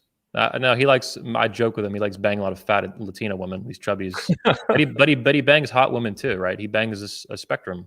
He used to do that, dude. I've been on crutches literally after surgery, and that dude has thrown women at me, and I fucked them. Like it's fucking. That dude Xavier's a great dude, man. And he's a guy. He's a manosphere dude who cares about game. He cares about skill. He cares about these issues, right? He's not a coach. He's not a marketer, right? He's just a dude. And he's been in this community. I used to go out with him back in the 2000s to go pick up chicks. I met him in 2008, 2009. So I've been going out with him as a wingman for a long ass time. I didn't see him for a while. I moved to a different part of the state. But the minute I came back, we started hanging out. And I actually hadn't seen him in years. And he has like a really hot sister. So I was like, oh man, you have the hot ass sister, dude. How's she doing? Yeah. So what happened? He turned you on to my stuff, or he told you about me, Yeah. and then what happened was I didn't even have my YouTube till 2017. I was waiting till that fucking arrest bullshit to blow over. I didn't want to I be don't loading know. up ammo. I talked to you on Facebook. I hit you up. We were talking on Facebook. There's an old chat in my messenger still, but I think your account ended up getting banned or something. And then I just kind of forgot about you, to be honest. Like, I just deal with so many speakers, and the manosphere is massive. Like, I don't even know how many coaches and speakers there are. There's hundreds, if not thousands, technically. There I certainly don't have been. know anyone getting consistent advanced level results for guys besides myself. Yeah. Do you? Did you know anybody doing that? That's a big question, man. That's a big question. There are other good dating coaches. Not even like once in a while. I mean, I'm not even trying to be extreme. It just doesn't happen. Like Alex from Playing with Fire, I think is like the next closest. But he's just focused on online and texting. Nobody's teaching like hardcore. Like, here's how you crush cold approach too. Here's how you crush the whole system. Yeah. Like just real quick for those of you that aren't familiar, I make it like a sales funnel. It's like the online game, the night game, the day game, in the top. That filters down to phone numbers. Then I show you exactly what to text. I give you every control path of what to text in order to set up public dates, or I have text scripts to bring them straight to the house. Then I show you how to run your dates, how to close, and the last piece is the retention. So the way that you improve is you see where you're running into bottlenecks, right? Like if you're not getting enough phone numbers, you fix the lead acquisition part. If you're not getting enough dates, you fix the texting part and the lead acquisition part. But once your leads acquisition part is fixed, then it's a problem with your text game. But I give the guys all the text to send. That's why they're getting dates once they're getting phone numbers. And then I show them like very systematically how you run your dates. And I'm trying to get them to the level where they can bring home 80 to 90% of their dates. And then they can close 80 to 90% of the girls they bring home. And then they can retain 80 to 90% of the girls they close. And so once you fix all those bottlenecks, now your funnel has widened open. Then you just put some volume at the top and you keep it as wide as possible. The skill part is how wide you keep the funnel. But most guys in the community, their skills suck. So they get very little phone numbers and their texting sucks. No dates or very little dates. They get a date now and then they fuck up the date. And there's so many compounding bottlenecks, they have not a chance in the world. And then these coaches usually either leave them stagnated or push them in the opposite direction. Now, not only will they get bad at getting the phone numbers, now they're being a total fucking weirdo and creeping the girls out. And now they're getting no phone numbers, right? Or they're getting like extremely flaky phone numbers. Yeah. And then they're being told, well, if you just take massive action, you'll get good. Right. So then they go and they do the wrong methods 1,000 times. And now they're way worse. That's some Tony Robbins shit in the manosphere. Yeah. Creeping in. Yeah. I'll say this. I'm not in a position to individually rank dating coach to seduction coach. There's just no way I can do that unless someone's a fraud and I'm going to call them out. You don't have to rank. I'm just curious if you know anybody that's getting guys good results, like on a somewhat regular basis, because I don't know of anybody doing that. There are guys. Some of our speakers, you'll meet them at 21 convention, and you'll meet these guys, firsthand. Not everybody's perfect, right? I've had some bad speakers. Rollo Tomasi, for example, one scumbag. But there are guys out there who are good, and I don't know if they're as good. I mean, that's up for you guys to debate. That's up for the audience to kind of compare and contrast. But my biggest concern is guys who are malicious and fraudulent. And beyond that, it's a thing. I think Ratis is as good as you, to be honest. I don't know if he's as good as teaching, but he was one of the best guys I've ever seen in real life, if not the best. Where is he living? These days, I think Colorado. I'm not 100% sure. I haven't talked to him in a little while. He used to live in Florida, though. I mean, he was an old roommate. We had Project Orlando. It was me, Ratis, and one of the moderators, admins for Top Layer, the layer in the area. He's 1,000 plus. I've never met a guy in real life that's 1,000 plus from Cold Approach. I'd like to meet him for sure. Yeah, he's awesome. Dude, he used to bang girls in broad daylight at a 7-Eleven in his minivan. I mean, he would just meet them in a gas station parking lot and fuck them 5 minutes later. It was nuts. I saw this go down. It was fucking wild. There's another guy too. He's on YouTube. Devious. You ever heard of Devious? Probably not. Mm-hmm. Old school. He's on YouTube at a channel. It's huge, millions of subscribers, called Prank Invasion. Ever heard of Prank Invasion? It was a big channel. Might have got banned at this point. Anyway, his videos were a lot of them were fake on YouTube, like these Prank Invasion videos. They're just pranks that were kind of staged, but they were obviously compelling and controversial and got to be riled up. But I've seen him in real life too, way back in the day, 2006, 2007. And he went by Devious in the pickup community. He was fucking savage. I mean, he pulled girls in the mall into a bathroom for blowjobs, like right in front of me, just like broad daylight. It was fucking savage. So he was young, man. He was like 18, 19 years old. So there are some guys who are it's more like natural style then. No, he was really mechanical, actually. Dude, I saw him one time read like Fast Seduction like 8 hours straight. Like he didn't move. This guy was like a robot, but he was very methodical like you. You're much more free flowing than he is, to be honest. He was like old school social robot kind of thing, but he was like a game robot. And Ratis is different than that too. Ratis is kind of like, He's like a really free flowing version of you. One of my friends calls him like a cat, like a fucking like actual like street cat that kind of licks his own balls and then just fucks like random stray cats. Just a wild. You love him if you met him, man. Great. At the end of the day, it's a chess game, so I really respect it. I want to get connected with those best guys. Yeah. And like, I feel like there's still a lot more to evolve in the game. Like there's still, I look at it as one big system in my head. And like when I was doing that nuclear missile defense stuff, I was a systems engineer, and my job was to optimize the speed of response time and the accuracy of response if there's ever a nuclear, biological, or chemical missile attack against the U.S. or our allies. And I drove in a really key optimization that basically allowed the surface area of the Navy to double, right? Because it was this massive optimization. They gave me like $1,000 and taxed it. I was like 25, 26, whatever. Just complete lack of, and didn't correlate to the significance of what I did. But what's the, I guess that could save lives and stuff like that. So that's nice. But this game is so interesting because there's so many nuances to it. I don't think anybody can ever run like a perfect set since there's so many variables. So it's kind of like a lifelong quest to like get closer and closer approximations of perfect interactions.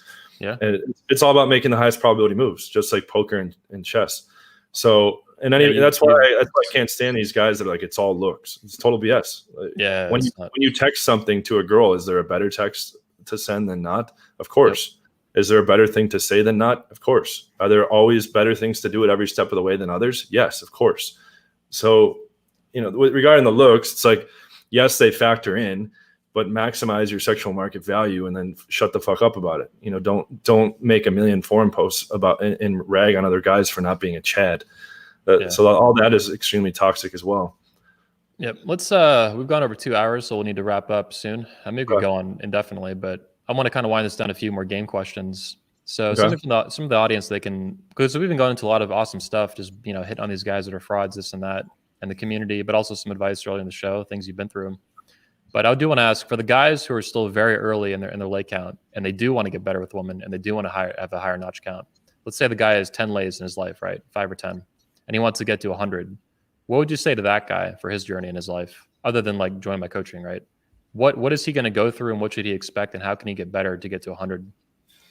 So like obviously, this isn't a plug either, but I've spent so much time perfecting the system. Like that's going to be the quickest route. But what they should be prepared for is that first of all, it can change like almost literally overnight. Like this is a skill game, but when you plug into an optimized system, you don't need 1,000 approaches or 1,000 nights out. You don't need months or years of practice.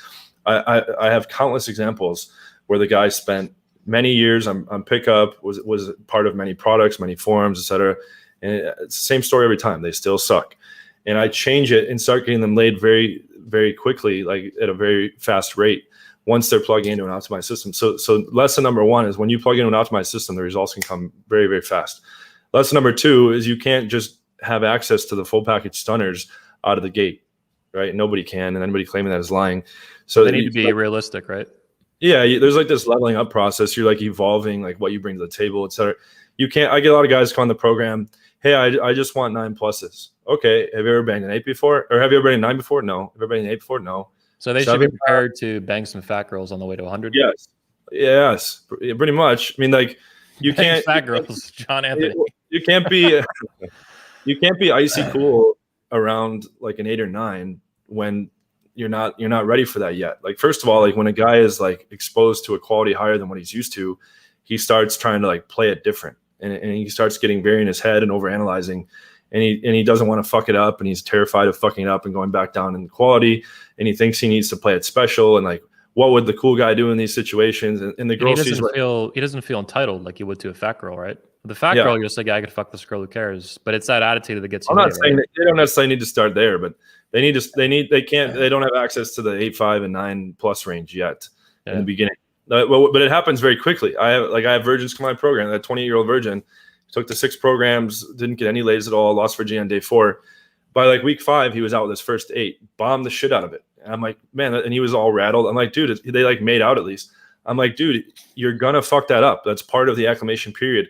5 weeks ago, you hadn't even felt what a vagina feels like. Now you're going out with 8s. So the process can happen quickly, But like, you're gonna, like I tell guys, you're gonna be scared. You're gonna fuck it. When I was around my first 9, my first 10, I was terrified.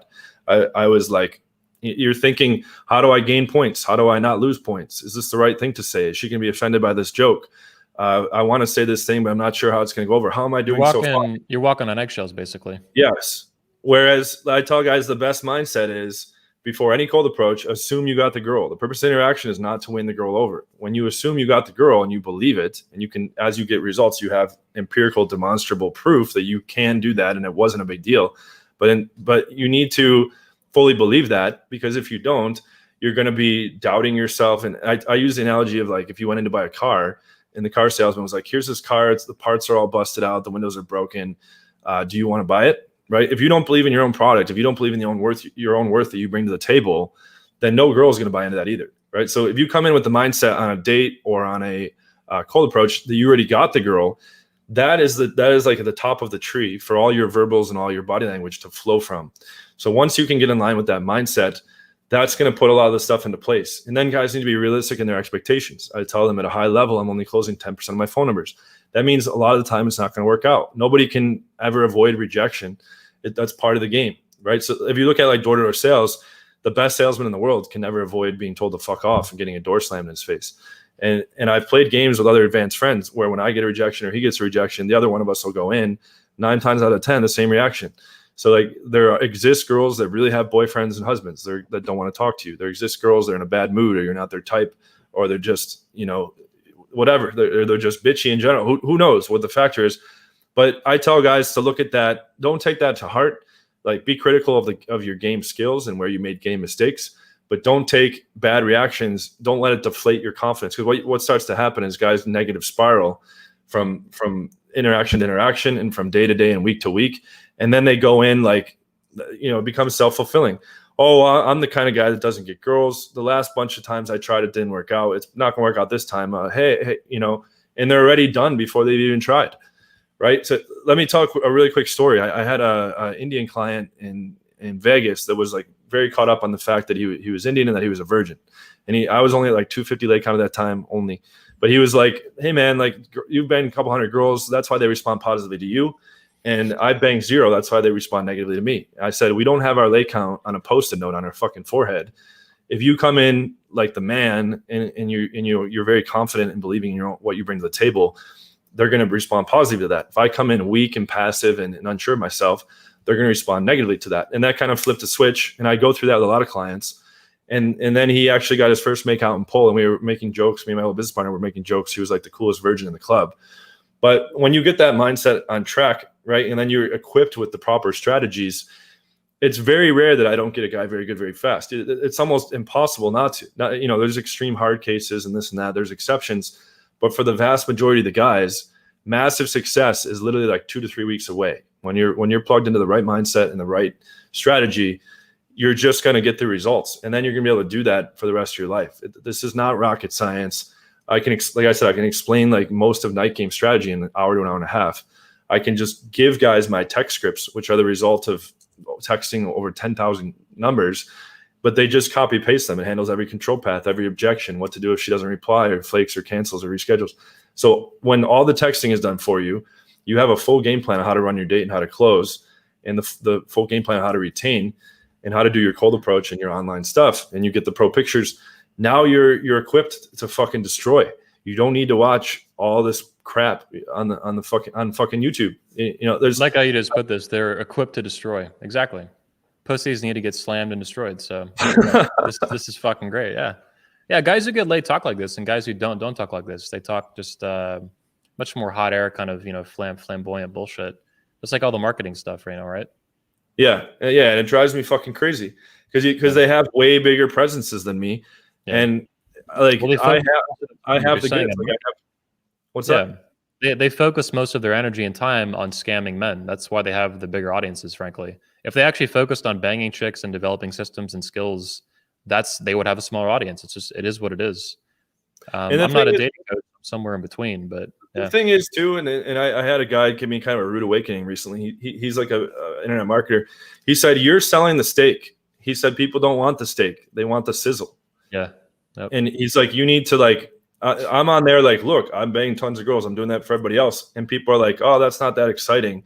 I want to get all the emotions that come along with it. Like, They want to watch a cartoon video that makes them feel good about, and then promising them the world with all this bullshit from somebody who had the product made in India by like random dudes who speak broken English. Yeah, if guys only knew, man, it's so sick. But I'm glad there's like guys out there like you doing real shit and going to task too when you believe it's the right thing to do. That's good stuff, man.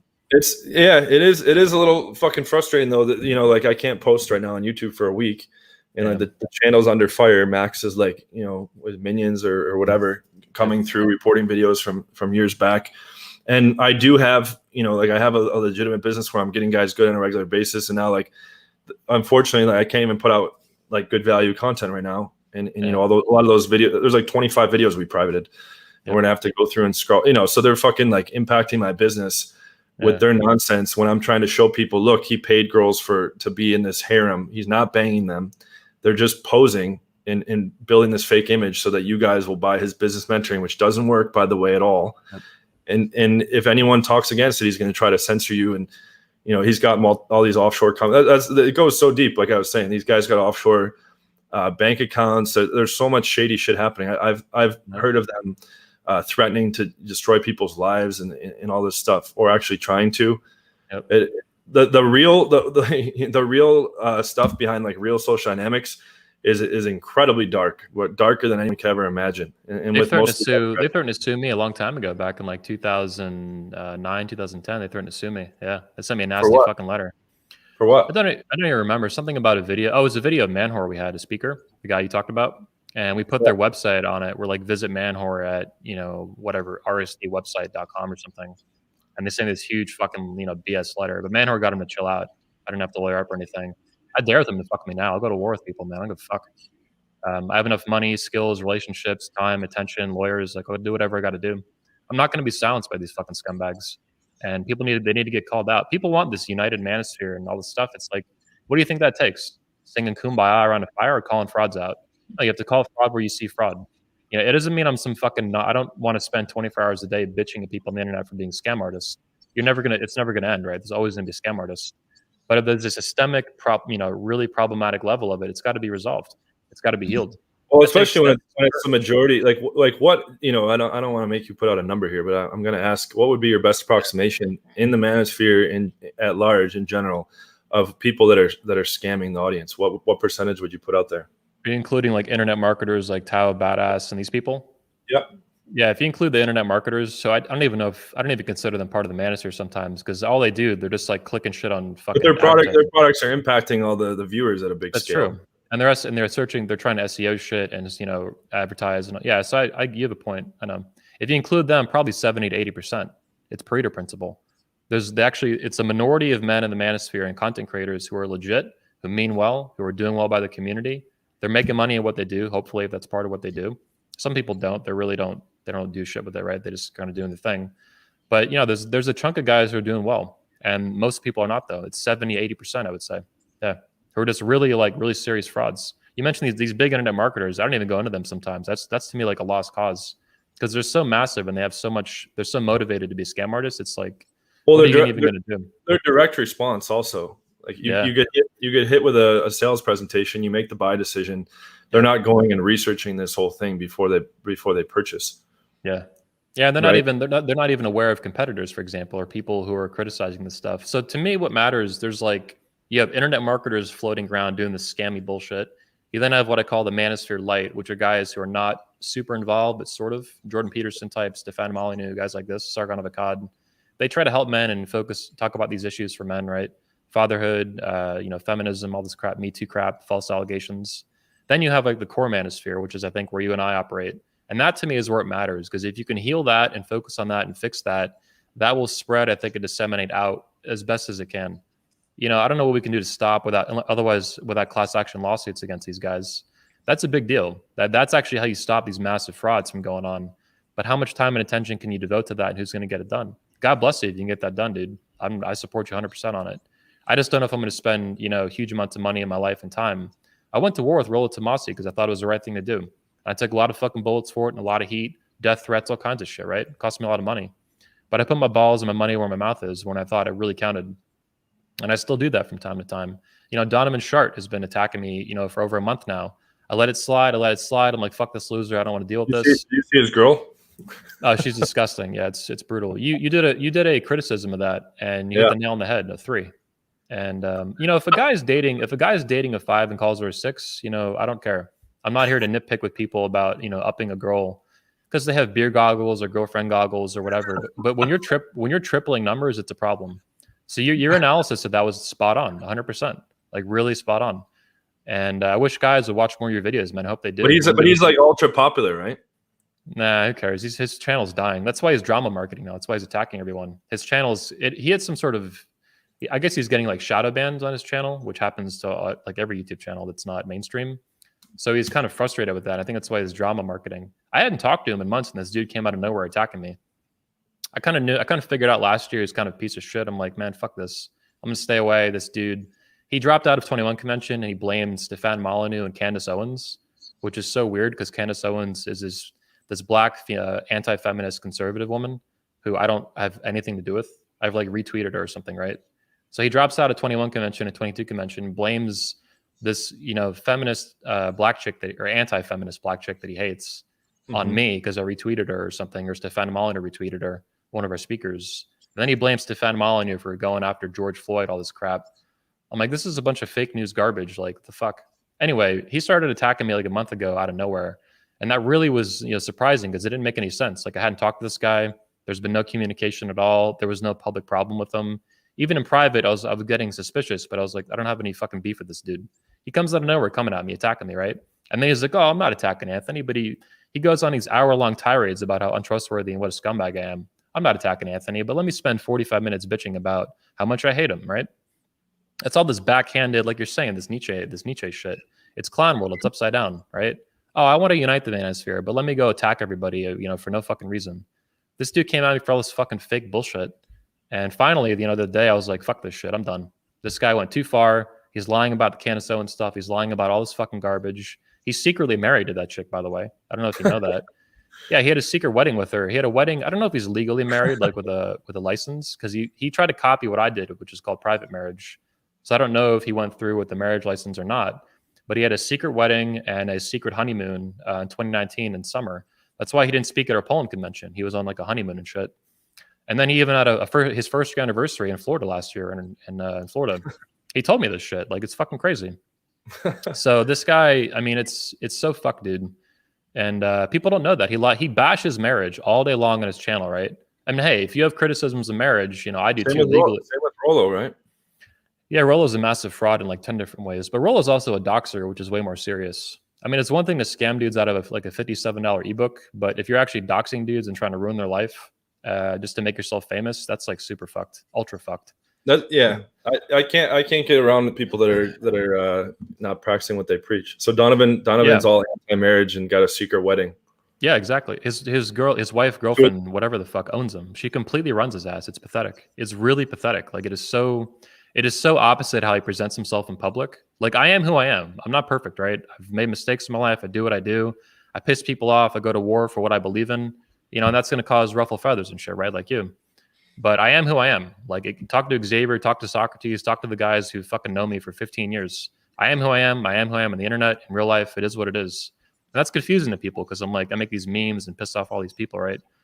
And all this shit. But I am who I am. These dudes are not. They're the opposite of who they are. They present all these fucking fake tough guys, right? Oh, fuck marriage, fuck marriage, fuck marriage. What does he do? He secretly gets married behind the scenes, has a wedding, has a honeymoon, then he hides it. He lies to his audience about it to get more money out of them and scam them out of more fucking courses from this circle jerk of dick sucking that they do with affiliate marketing. It's insane. Yep. It's disgusting. That's like the dating syndicate. That's what that's all about. That's what they have, a miniature version of that. Basically, they just suck each other's dicks, right? Rollo Tomasi goes around calling everybody a ProPapill course scripter, selling courses. What does he do? He goes and sells MLD's courses. I mean, the fucking hypocrisy is insane. And because it's a circle jerk of fraud. And MLD's courses are my material. Yeah, it's fraudception. Like, it's straight up like Matrix level fraud. It's like layer after layer after layer of fraud and deception and scams and just horrible shit. And I know what I do is amazing. 21 Convention is the most amazing convention in the world for men. I bust my fucking ass 15 fucking years in a row to do it. It is really, really, really, really, really fucking good. 99% of guys who've ever gone to it fucking love it. It is the most amazing event you'll ever go to. It's super professional too. It's on par or better than almost any event you'll ever go to in your life of its type, in terms of like a convention and stuff. It's really fucking good. We have security, law enforcement, professional film teams, all kinds of fucking shit for an event like this. And then we hide the venue from feminists and shit. They tried to fuck it up last year, like get us canceled and shit for the women's event. They wanted to call it bomb threats. They were talking about all kinds of fucked up shit. But I'm good at what I do. I'm really good at what I do. That's how I earn people's respect. I build physical shit in real life. None of these digital fucking gay conferences online. I hate that shit. I do real shit that's really hard. These are 4 or 5 day long conferences, right? I work 20 hours a day on this shit. Bust my fucking ass to do real shit. And, I charge a premium price and people pay it or they don't. I charge, $1,000 minimum for a ticket to the event. But if you don't want to go, you can just watch the speeches on the internet. I don't care. Don't want to come, don't come. If you want to support an awesome movement, though, and an awesome convention that's like TED Talks for men that are otherwise banned from TED type events, you would never get invited. You would never get invited to a TED Talk, John. Not in a million fucking years, a TED event. But 21 convention, come speak your piece, man. I'm all about it. And it's a big open dialogue too, right? Dude, there are guys there that will speak at a different event for fathers we have, the Patriarch event, that are pastors and reverends and all kinds of stuff.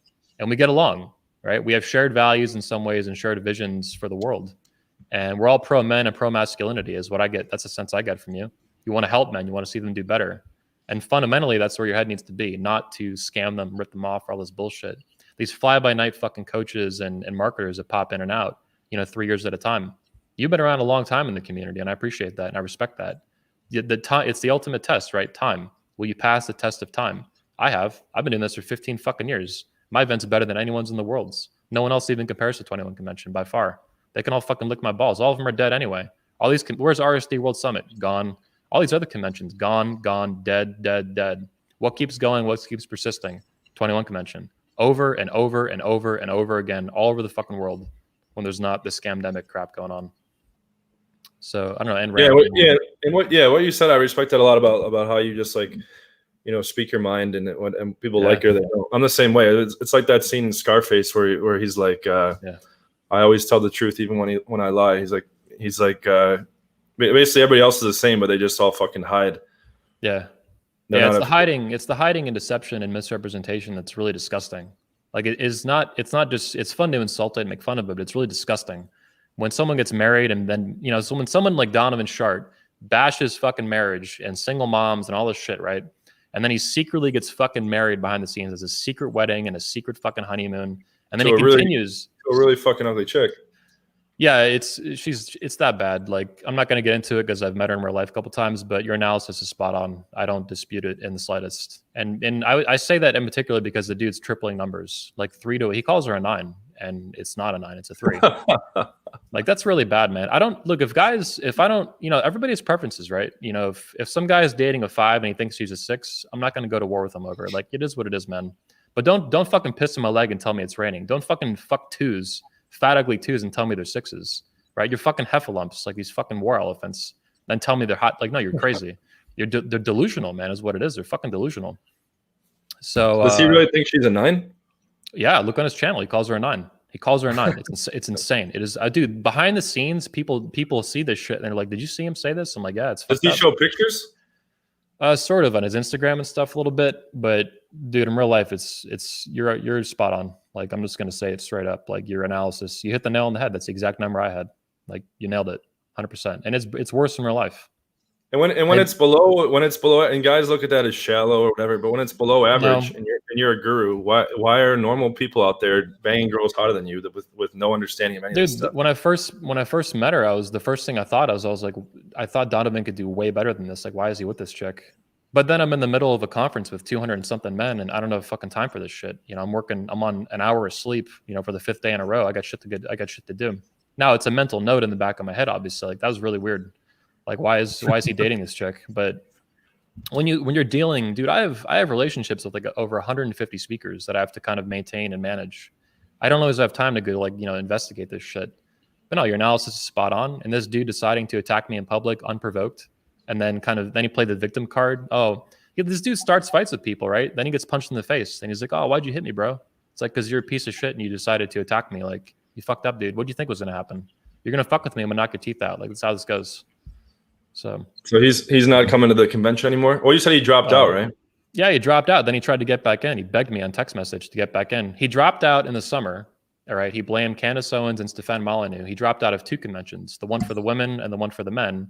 Then we dropped the speaker list. He sees all these amazing speakers, right, that he didn't know about. And then all of a sudden he says he regurgitates the exact same shit I told him on the phone. Like, dropping out is stupid. Why would you drop out for this stupid bullshit? Candace Owens is not even a speaker. That doesn't make sense, right? He comes back instead, Stefan Molyneux. He took selfies with Stefan Molyneux like a few months before this, right? He's taking selfies with Stefan Molyneux, this big YouTuber. He's all about, showing off. He's hanging out with Stefan Molyneux. A few months later, he's bitching about Stefan Molyneux, saying, you got to boot him out of 21 convention or I'm going to drop out. And I don't fucking roll like that. People don't boss me around. You don't tell me what to do at my own convention. If you have hard evidence of someone doing something really bad, you need to show me and I'll take a look at it. Because that could be bad for me. That could be bad for my friends. That could be bad for my company. That could be bad for the speakers. So if Stefan Molyneux is dropping N-bombs criticizing, George Floyd, that's a problem. I need a video. I need a time code. I need a timestamp. But if you're just disagreeing with somebody, another alumni speaker, I don't care. That's not, unless there's something hardcore going on that I need to know about, I don't want to fucking hear it. Don't fucking take selfies with people and be all happy, smiling with them. Then you get mad at them a month later and come to me like I'm your fucking daddy. Like, get the fuck out of here. I don't have time for that shit. I'm an entrepreneur. I'm serious about what I do and I care about it. But anyway, he dropped out of 21 convention a week later or whatever, a week and a half in July 2020. I put out the speaker list for the event. People go ape shit. All of a sudden, who pops back on my phone? Donovan Shart. Oh, hey, man, I want to get back in, blah, blah, blah. It's like, you dropped out a fucking week ago. You want to drop out of an event, then drop back in? What is this, fucking musical chairs? Get the fuck out of here. I don't have time for that shit. Like, it's fucking stupid, man. This is the kind of shit you have to deal with, dude, behind the scenes. Like, and then this dude comes out and attacks me. Fuck himself. I see some of my personality in you. Yeah, man. Yeah. It's the name, dude. It's the English name, right? I always say, get the fuck out of here. I'm looking at some of these comments. People are saying, this is more cognitive dissonance shit. Donovan says she brings quality because she can create websites. He's way more transparent than you, dude. No, she basically runs his ass, dude. It's disgusting. Like, it's a super beta relationship. It's pathetic. Like, it's really that bad. Same with Rolo, dude. Like, it's all these fucks. So a 3 rating, married in secret, and she's wearing the pants too. It's about as bad as it gets, and he's preaching the direct opposite. Never get married. Don't let women rule you.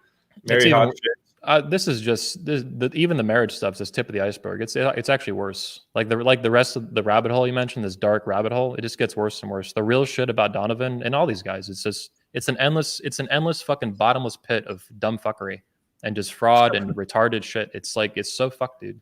It is so fucking toxic, and we have to do the best we can with it to deal with it. Like, there's so much of it. It's overwhelming. It's a tidal wave of bullshit and fraud, a tsunami of fraud. Yeah, there's like a long list of guys that I haven't even addressed yet that are like in my sights, but yeah, I might just put it on a different channel just to not fucking risk the main channel. Put it on a new channel and then just link it from your community tab and drive traffic to it to keep your channel safe. Or you can even use BitChute for it. Use BitChute, use Library, because that's off platforms. That's hard for them to even go after. Those sites won't take your shit down. Unless it's illegal, they're not going to take it down. It's free speech, Gab TV, BitChute, Library, you can do that.